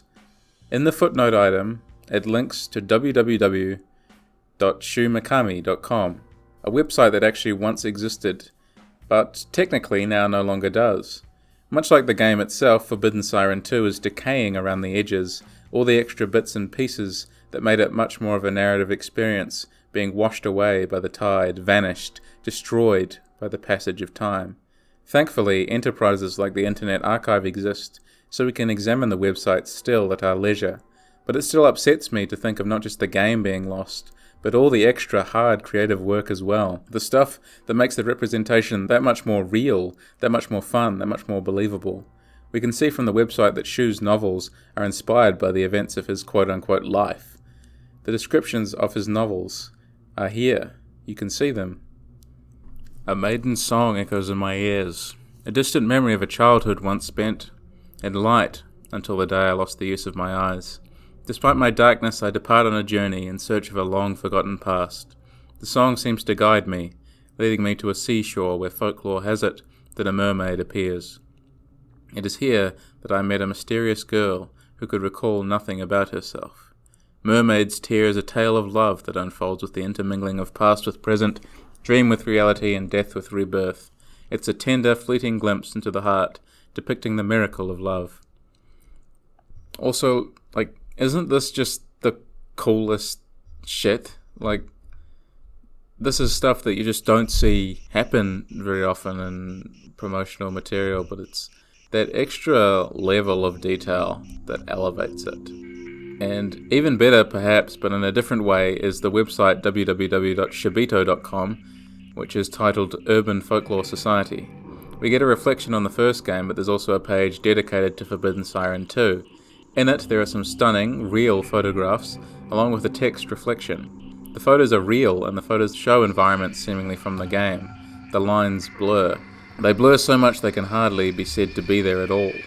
The last photo with an airy face is, of course, doctored. You hope. Let's look through it together. I'd like to point out that this is not my first investigative attempt. Initially, my investigation of XX began almost 6 months ago. Although this investigation is sponsored by the Custori Weekly, I had previously set foot on the mysterious island of XX. But I had to keep my visit short due to bad weather conditions. This second undertaking was meant to redeem my first failed attempt. My second investigation yielded satisfactory results for both the magazine and myself. You can see for yourself by looking at the special edition of Custori Weekly, issue 139. Following the magazine's publication, I had intended to update this site, Custori Weekly, The Curse of XX Island. However, an email from the Custori's editor persuaded me not to do so. The contents of the email were as follows. Mr. XX, the writer, is missing. Following his interview with you, he expressed a renewed interest in XX. He left for the island shortly before the magazine hit the stands. No one has heard from him since. He was last seen in the locale of XX Harbour. This is just between you and me, but I should add that a famed author has also been seen in the area and is now missing as well. Local authorities have combed the area for any signs of Mr. XX. To date, they remain unsuccessful in their search. Although this is not the first time that I've treaded dangerous ground, I've never had anything like this happen before. If only I hadn't taken Mr. XX to that island, all this would never have happened. I thought that making my report available here could result in others following in Mr. XX's footsteps. As a result, I held off posting the findings from my investigation. But now I think I may have been wrong. Perhaps it's my duty as an investigative reporter to warn others of the island's dark secrets. First, do not approach XX with anything but the strictest caution. I will not take any responsibility for any attempts to approach the island. This report is only for the eyes of those who agree to these conditions. The following is a report of my XX investigation. XX is an abandoned and isolated island in the Shikai region. The island earned its notoriety from 3 mysterious incidents. Mystery number 1, the overnight disappearance of the island's residents. Mystery number 2, undersea cable severed on the night of the disappearance. And mystery number 3, the passenger ship Bright Wind vanished off the island's coast. In the 60s, XX was referred to as Japan's El Dorado as it prospered from the mining efforts of the XX Gold Mining Company. With the recent events, it is now known as Japan's Bermuda Triangle. In the course of my investigation, I came across the following astounding fact. Using the name of the lost passenger ship Bright Wind as an anagram yielded the words wing berth. In Japan, the 2 words translate into characters that can be read as H-A and N-U. Hanu was the name of the most influential family on XX. Coincidence? I might have thought so until I realized another fact. Hanumaru. The Bright Wind was not the only ship lost in the island's vicinity. Prior to the incident, a fishing boat named Hanumaru was lost off the island's coastline. Of course, in order to get to the island, you must use a boat. Needless to say, I made it a point to check my ship's name before heading out to the island. There are some danger and problems involved when approaching the island. I will not go into any details here and will not accept any inquiries. Little is known about the island and its inhabitants. Records indicate that the island was isolated from the outside world. This soon changed when XX gold mining began its island operations. Rumour has it that friction ensued between the islanders and the miners. With a massive tower extending from the island's centre and the shores protected by a concrete breakwater barrier, XX looks like a strange fortress. Much of the island consists of facilities constructed by the mining company. However, there are remains of a small fishing village.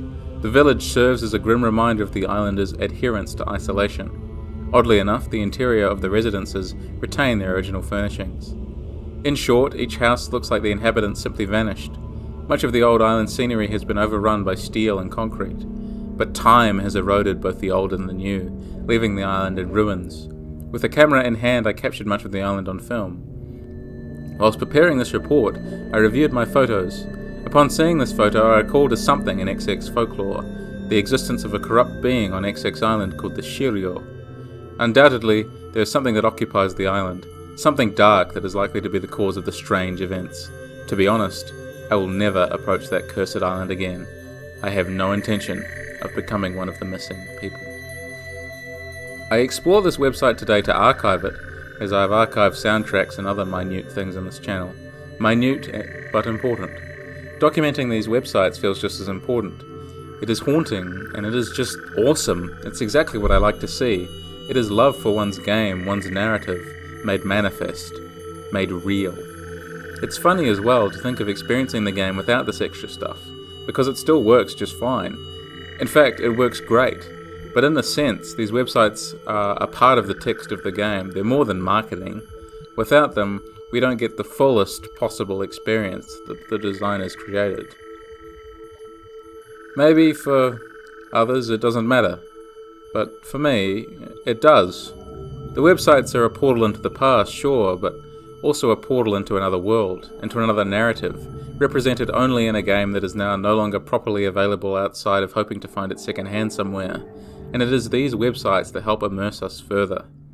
It is also interesting to consider the influence of real people on the characters, the representation, and not just on their physical appearance necessarily. Director Toyama says that both he and co-director Naoko Sato were both invested in telling a new kind of story.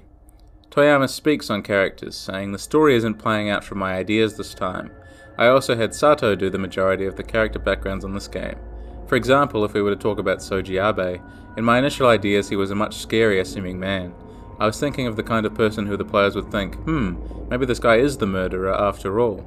But when we were doing the actual shooting, and Sato got to know Eiji Nakamura, who plays Soji Abe, the image took on a life of its own. A lot of the time, our image of the characters changes after we choose an actor for them from the auditions.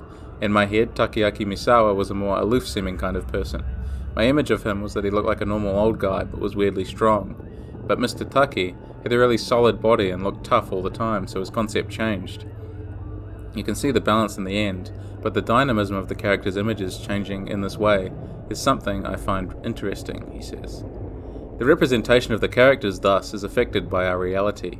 There is the hauntology of games that never were, and the hauntology of what changes in the process of a creative work coming to fruition. There are versions of the script, for instance, that I'm speaking right now, that focus more on the environments, as in other videos I've made. I've saved these versions of the script, but it is likely they will not see the light of day, at least in their current format. That is, in a way, a hauntology. How a creative work changes is a fascinating process. Something we notice, too, is the sheer level of detail present in the archives. I'm just so infatuated with the level of polish present. There are things I did not even notice before I did extra research, as I am not a native Japanese speaker. I speak a little, but not very much. But here, from the Forbidden Siren 2 fan site, there is this bit of information regarding Ichiko Yagura's letter we can find. Since Ichiko is a girl from the past, 19 years ago, if you examine archives related to her, you will notice that the words have an oldness to them. To give an example, written at the end of the complicated origami letter that was popular among middle school girls at the time, is on-za mayuge, which refers to having a fringe cut so that it is above the eyebrows. Having brown hair used to be a sign of being a delinquent, and as such it was common for school to ban flashy hairstyles. It's a roll call of words that are no longer in use. This is narratively clever and also representationally enriching. There are other ones, other bits of technology that are used to great effect. A television news broadcast is particularly memorable. I'll play it here for you. 続いてのニュースです。今日の午後、新宿区のアパートで同区内の飲食店に勤務田川隆子さんとみられる女性の遺体が発見されました。現場から中継です。はい、被害者の女性は自宅アパート室内で頭部を鈍器で何度も強打された状態で発見されました。警察では殺人事件とみて同棲していた無職の男性安倍宗二容疑者を指名手配しました。付近の住民の話では被害者と安倍容疑者はたびたび口論となっており、事件の前夜にも室内から争うような声が聞こえたとのことです。安倍容疑者は現在都内に潜伏中と思われ、警察で行方を捜索中です。続いてのニュースです。It recreates the immediate effect of a television broadcast from that period, which has perhaps a heightened effect now. It historicizes the game, places it in a specific period of time. This is a move that might frustrate those who would prefer a less temporally specific horror game, but a more timeless in appearance. But it allows us to engage with the temporality of the game, drawing us into a particular place in a particular time, just like the websites do. It was a modern game. It now becomes a time machine, and in more ways than one, as we've discussed. We need elements of representation to make games like this more memorable, more haunting. A game can have great gameplay, but a game is not necessarily just gameplay, at least not for some people. A game can be a story too. A game can be graphics, framing, temporality. Of course, it does have to still be a game. But these other elements, these representational aspects, these are still integral. We understand the narrative this way. They make it all feel real. And it is this sensation of reality, however weird it is, that helps us to immerse ourselves, to make the abject feel more abject, to make the characters themselves feel more concrete, more real, to help us understand the mindset of the creators and how we interface with the technology they've put in front of us. My praise can't be effusive enough at this point. It's just, these are phenomenal games, really, which deserve the world. Oh, and I'd be remiss to end the video without mentioning a little arcade game called Kunitoris that you can play too. I haven't played much of it, but the fact that it exists is enough. It's a little strategy game that sort of functions like Tetris, where you make shapes out of floating clouds and then use those clouds to take bits of land. It's special that there's a totally original puzzle game within this survival horror game that you can just find. It's nice to have technological artifacts within what is now a technological artifact. It gives a feeling of further authenticity, something truly special. It builds up the world, makes the things that we interact with feel more like actual objects. And each time the world feels more real in that way, more believable, the more invested that we get, and therefore the more frightened that we can become. Or just the more invested we get in the narrative. There's also the case of the song Azteca Queen, a genuinely great song just tucked away inside this horror game, but the version in-game skips on the words relating to death and murder because the singer was killed. A fantastic use of analog technology and our understanding of how it works to make it scary, even just a little. Heinrichsen talks about Derrida's view on technology. In his words, Derrida suggests that tele-technologies have not gone away with ghosts, but rather have enhanced their abilities to haunt through the reproduction, copying, and circulation of images, text, and voices across time and space, which helps to shatter the immediacy of the now. As previously mentioned, this is the realm of phantoms, the virtual space of spectrality pertinent to Hauntology's theme of repetitions and beginnings that carry within themselves their own endings. And this is true. Video games are a new realm of this reproduction, just as are creepypastas, perhaps a topic for another day. Forbidden Siren utilizes its archive to its fullest potential. Every artifact feels like it has relevance and detail that makes them feel like living objects, or objects that once lived anyway. Ghosts manifesting into our world, even just for a moment. There's notes from Shumikami's dad on how haunted he felt by Kane's presence, given she had his wife's face after his wife drowned. There are notes explaining the culture of the island. We are haunted by absences, by failures, by ghosts. A great little detail is tucked away inside one of Misawa's archive items, where he has just won an award, but the transcript of the award is covered in grasping human hands, just like the vision he was haunted by above Hanuda. It is the little details that inform me that this was a team that loved their game and thought of everything. There's also the photo of Shu and his father to consider. More photos, isn't it? Always more photos. They appear to be standing in front of their house. Photos are a gateway into the past, a gateway into ourselves or the lives of others. So they feel authentic, placed as innocently as they are. Shu haunted by human faces, once again.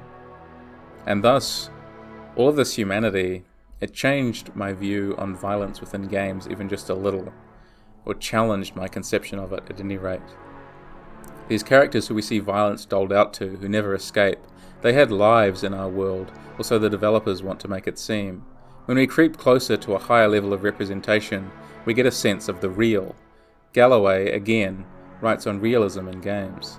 There is a thin line, he says, between what he calls realism and realisticness. Game designer Bruce Shelley says that realism and historical information are resources or props we use to add interest, story and character to the problems we are posing for the player. That is not to say that realism and historic fact have no importance, they are just not the highest priority. But Galloway says, realisticness and realism are most certainly not the same thing. If they were the same, realism in gaming would simply be a mathematical process of counting the polygons and tracing the correspondences. Realisticness is a yardstick held up to representation. Realisticness is important to be sure, but the more realisticness takes hold in gaming, the more removed from gaming it actually becomes, relegated instead to simulation or modelling. In other words, Forbidden Siren uses its photorealistic qualities to add realisticness, but it never truly lives or dies on that quality, even though it is extremely integral to the game. It is not realistic because of the quality of the graphics or the use of websites and clever archival footage to tell a story. Realism is not the point, but it sometimes achieves it, giving everything added social, cultural, or individual weight and pathos. Galloway's argument is that social realism is an entirely different matter from mere realistic representation. We get an understanding of a society within Forbidden Siren, and that understanding is far better than adding in more simulatory elements. It turns out that horror games do best when they leverage setting, narrative, gameplay, and other mechanics all at once, in sync. Who would have thought? By being so thorough in their representation, Forbidden Siren shook me out of my pure fight instincts. I tried to keep my distance and observe. I watched the Shibito. I saw some of them act rationally, or at least in ways I could begin to comprehend, and that haunted. This additional representation, the idea of making things more realistic by tying them to our world, is wonderfully described by Cecilia Syed in her book The Ghost in the Image. She writes, the playful and illusory bridging of on and off-screen spaces achieved through unstable and decentered framing in found-footage horror films uses the perceived contiguity between the framed image and the surrounding reality to incite the fear that the supernatural might invade the spectator's space. By getting us to get closer, we do get that uncanny sense that the websites are writing about something real. Maybe Yamijima, an island variously called the Island of Darkness, the Graveyard Island, or the Island of the Dead, is real. Stuff like the websites, the photographic faces, this all weaponizes paranoia just as the gaze does. Syed uses media technology scholar Angela Nidalianis in her book The Horror Sensorium, Media and the Senses as a reference when writing about horror. Nidalianis' argument is that horror, more than any other genre, relies on the powerful relationship that's forged between spectator, game player or reader and the fictional worlds it weaves for their consumption. Dalianis continues, saying that horror is able to affect the sensorium in such a way that it perceptually collapses the boundary between reality and fiction. Collapsing these boundaries, is that not the goal of the best works of horror? Is that not the goal of the abject, of fighting the abject? Forbidden Siren achieves that by haunting, by creating extra materials to haunt us with, to make us believe. And we need to believe, we should believe. It is special to be trapped in the spell of a narrative like this. One that makes us doubt, one that makes us paranoid, makes us afraid. The websites might seem like gimmicks, but if you let your guard down and let them work, they really do work. They work like magic. The Deleuze quote I open the section with relates to how we create things bigger than ourselves with representation, idealizations. The things we create take on a life of their own, a god form perhaps, not a human form. But it could very easily not exist in the form that it does without the representation that we have. Without the game's representation, without the extra narrative and artistic elements, we would not have the exact game Forbidden Siren 2 that we hold in our hands. We need ourselves to understand the god form, but we need Mother to understand ourselves. This is the gaze, this is the abject, working through the game's representational qualities. Without such repulsive enemies, could we say the game is as effective? John Welchman says that the God form can be easily replaced by a devil form too. Instead of a reflection of our good or ideal traits, it can be a reflection of our negative ones, Mother and Otoshigo, for example. Syed correctly observes that the digital age has unquestionably reignited the discussion about the ability of photographic and audio-visual images to both document and forge a reality. The presumed weakening of digital records' direct link to material reality, the fear of a disconnect from the physical world, can be challenged in the face of both the similarly indexical process of image capturing and analogical and digital technologies, and the analog's ability to fabricate an altogether different world. Forbidden Siren 2 achieves this fabrication, creating a world that is all too real and all too powerful. It is haunting to consider that none of it is real, because it creates such a wonderful fiction. To immerse yourself in it is to be set free for a time, to truly be haunted. So when it comes to representing the haunted, the human, Forbidden Siren 2 is on a level few horror games ever reach. It does work outside of the game to achieve this, but it does not need that work to succeed. It triumphs as a narrative, and it's a storm-racked island overrun by the damned, wind-swept and bleak. Death is everywhere. This is reflected in the narrative and the cheapness of gameplay death. Everything swirls around the storm of gameplay, awe-inspiring and crucial as I have illustrated. But it is representation that darkens the storm, colours it, makes its reign so bittersweet, so chilling, so haunting.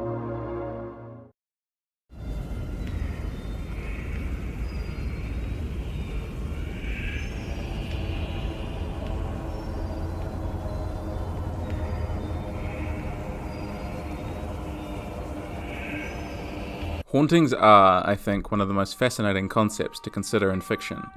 Hauntology allows us to sort hauntings. Ghosts are one of the most fascinating things to conceive of. When death is permanent in this life, what is it to conceive of things that live beyond death, whose impact stretches beyond?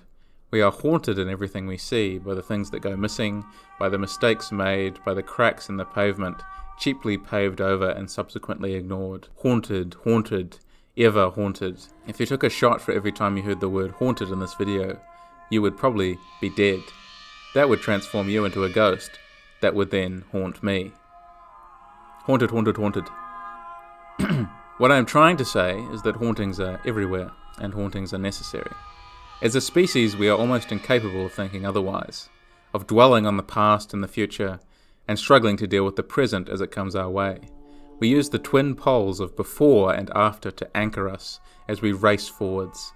Forbidden Siren 2 is a game that makes us ponder what it is to be human, what it is to be monstrous, and what it is to have control.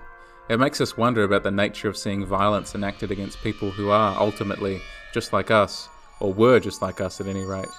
I know it is an uncomfortable prospect at times, to take pleasure in the horror, but I still do, because on some level I emerge stronger, having faced off against the ghosts that haunt me, ghosts of people, ghosts of spaces, ghosts of games played and then forgotten.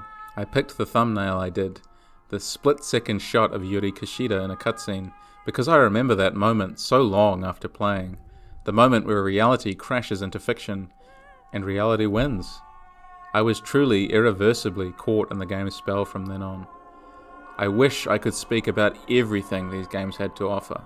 They are oh so special, but I cannot. There is, or so it feels like, not enough time, not enough space to put together something more comprehensive than this. I hope I have done enough. The game's realism combines with its uncanniness, making it nightmarish, making the game dreamlike. Perhaps we could use the word believability rather than just realism. Both work. I hope I have done these concepts themselves justice. I hope. I shall finish then with a few more notes. Violence. Kane was the one who killed Shu's father, but it was that act of violence that severed Mother's control, made her realize who and what she was. Shu bonds with Mother, is devoured by her, but helps to sever her control of the island's reality as a ghost. Ikuko Kifune controls Mother using the powers Mother inadvertently gave her. Shu reappears as a ghost, as Kane also reappears during the boss fight. They resurface, trying to reunite as you help them reunite in gameplay hours and hours ago, evading the fishermen and the townsfolk. In the midst of all this chaos, all that violence, we are haunted by our past desires. This is gameplay coming back to haunt us. Oh, in time, Ikuko is possessed by Mother's spirit, shielding her eyes and flinching from the light, even in the world that is supposed to be free of her influence. There is no escape from the horror of time, the horrible, haunted feeling of watching as everything you've done might just start back up again. It tastes bitter. Everything circles back and back and back again. Poor Army Private Yorito Nagai faces off against the dreadful Otoshigo and his former army comrades, alone. His reward? To stare upon a reality of Yamibito, where they live normally. His reward is to go mad, as in the best cosmic horror stories. The control passes away from us, unto them. This is what the game has been trying to haunt us with the whole time. Everything we did, for all this bitterness. But we saw the story through. We did it. We understand now. Everything is beautiful. Everything is haunted. Shu's website, of all things, is what I want to draw this video to a bit of a close on. The sensation of reality, of tragedy. We read this and we already know his fate. We guide him to it all the same. We slay eldritch abominations and die in the process. Most of us don't make it out alive, but that's okay. Shu writes, I would like to take this opportunity to thank you, my fans, for your continuing and loving support. As an author, I actually feel that Mermaid's Tear was an epoch-making work. Despite my physical exhaustion since the completion of this novel, I've had what I can only describe as a strange and conflicting spiritual elation. It's only recently that I've seemed to recover the person that I was prior to the undertaking of this novel. For the past 3 years in which I wrote this novel, I've been unbearably tormented by a past that I long for. I've decided to abandon myself to this impulse. As of today, I'm leaving on a journey. Tsukasa will be accompanying me. It will be our first trip together away from home. Hopefully, we'll see each other once again. Shu Mikami. What is the desire to live? To see the sunrise once more, if not a haunting desire. To pursue the past. That is itself a haunting. What is it that Yukio Mishima wrote? All art is like the evening glow. It's the burnt offering of all the best things of an era. Beauty stands before everyone. It renders human endeavor completely futile. The present moment is all. As the sun rises, and we see the flinch, we see Mother again. The present moment is all. Time reconnects here. We want to negate the present, we desire to, but we also desire to rest now. But we can't. The present moment swallows us whole, and we look to what we did to get to this point and what we want to achieve from here to avoid being driven mad by that moment. The quote I opened the video with, nothingness haunts being, existence precedes and rules essence, I am condemned to be free, is, in one sense, Sartre coming to terms with the idea of non-existence, with the absence of a future. The knowledge that, in the end, all things fade to black. Every decision we make culminates in that haunting thought. The credits roll, and the story ends, no matter the level of immersion.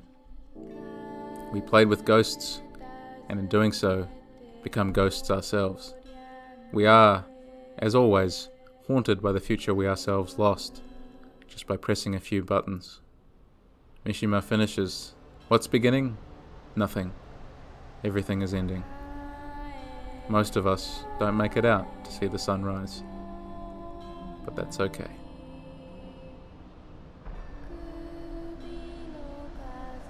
Thanks to everyone for watching.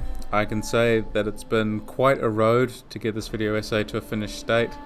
It took many different forms, and it is never easy to say when exactly a video essay is done. I am sure I'll look back on the work I did here and even just be a little frustrated, maybe even a few months down the line when I identify something I could have explained better, or some part of the game even that I felt wasn't touched on deeply enough.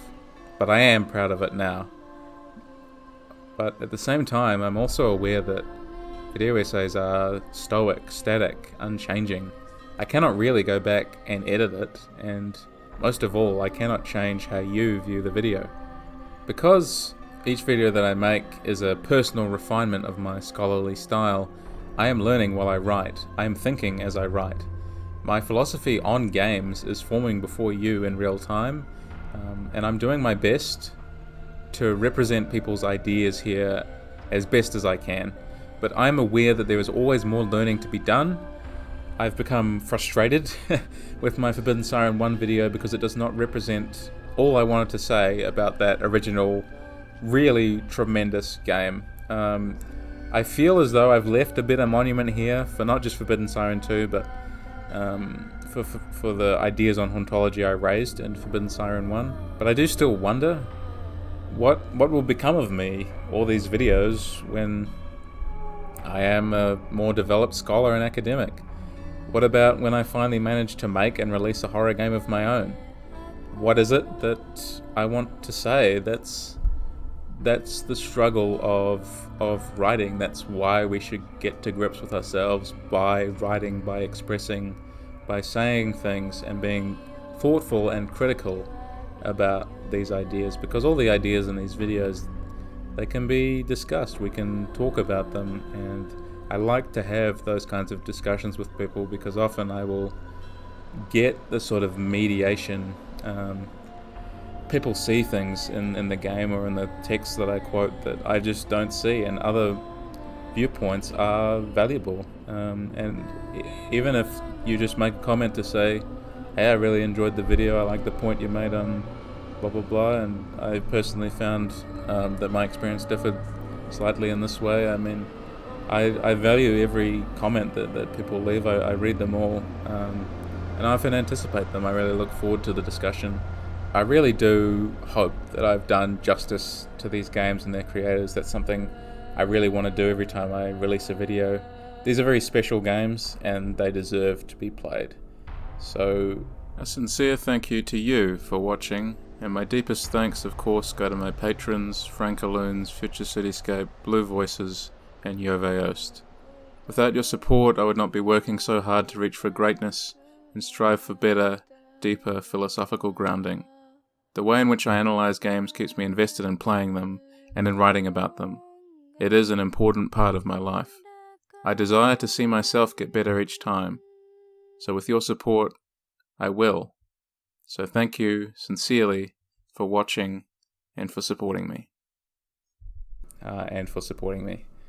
And the next video I make may be an evolution of the ideas present in this video or adjacent to, but I may even start an examination of a new set of ideas.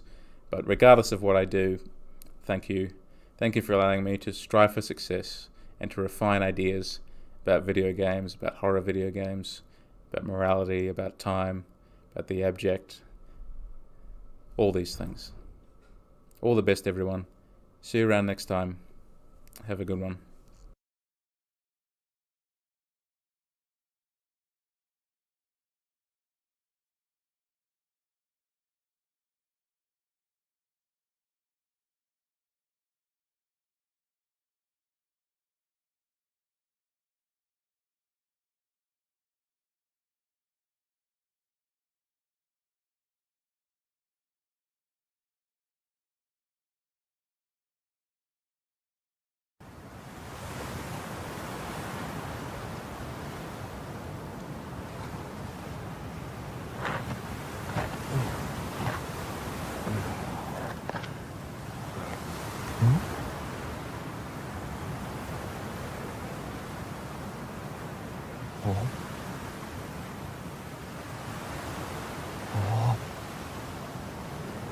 みんな消えちまったのか。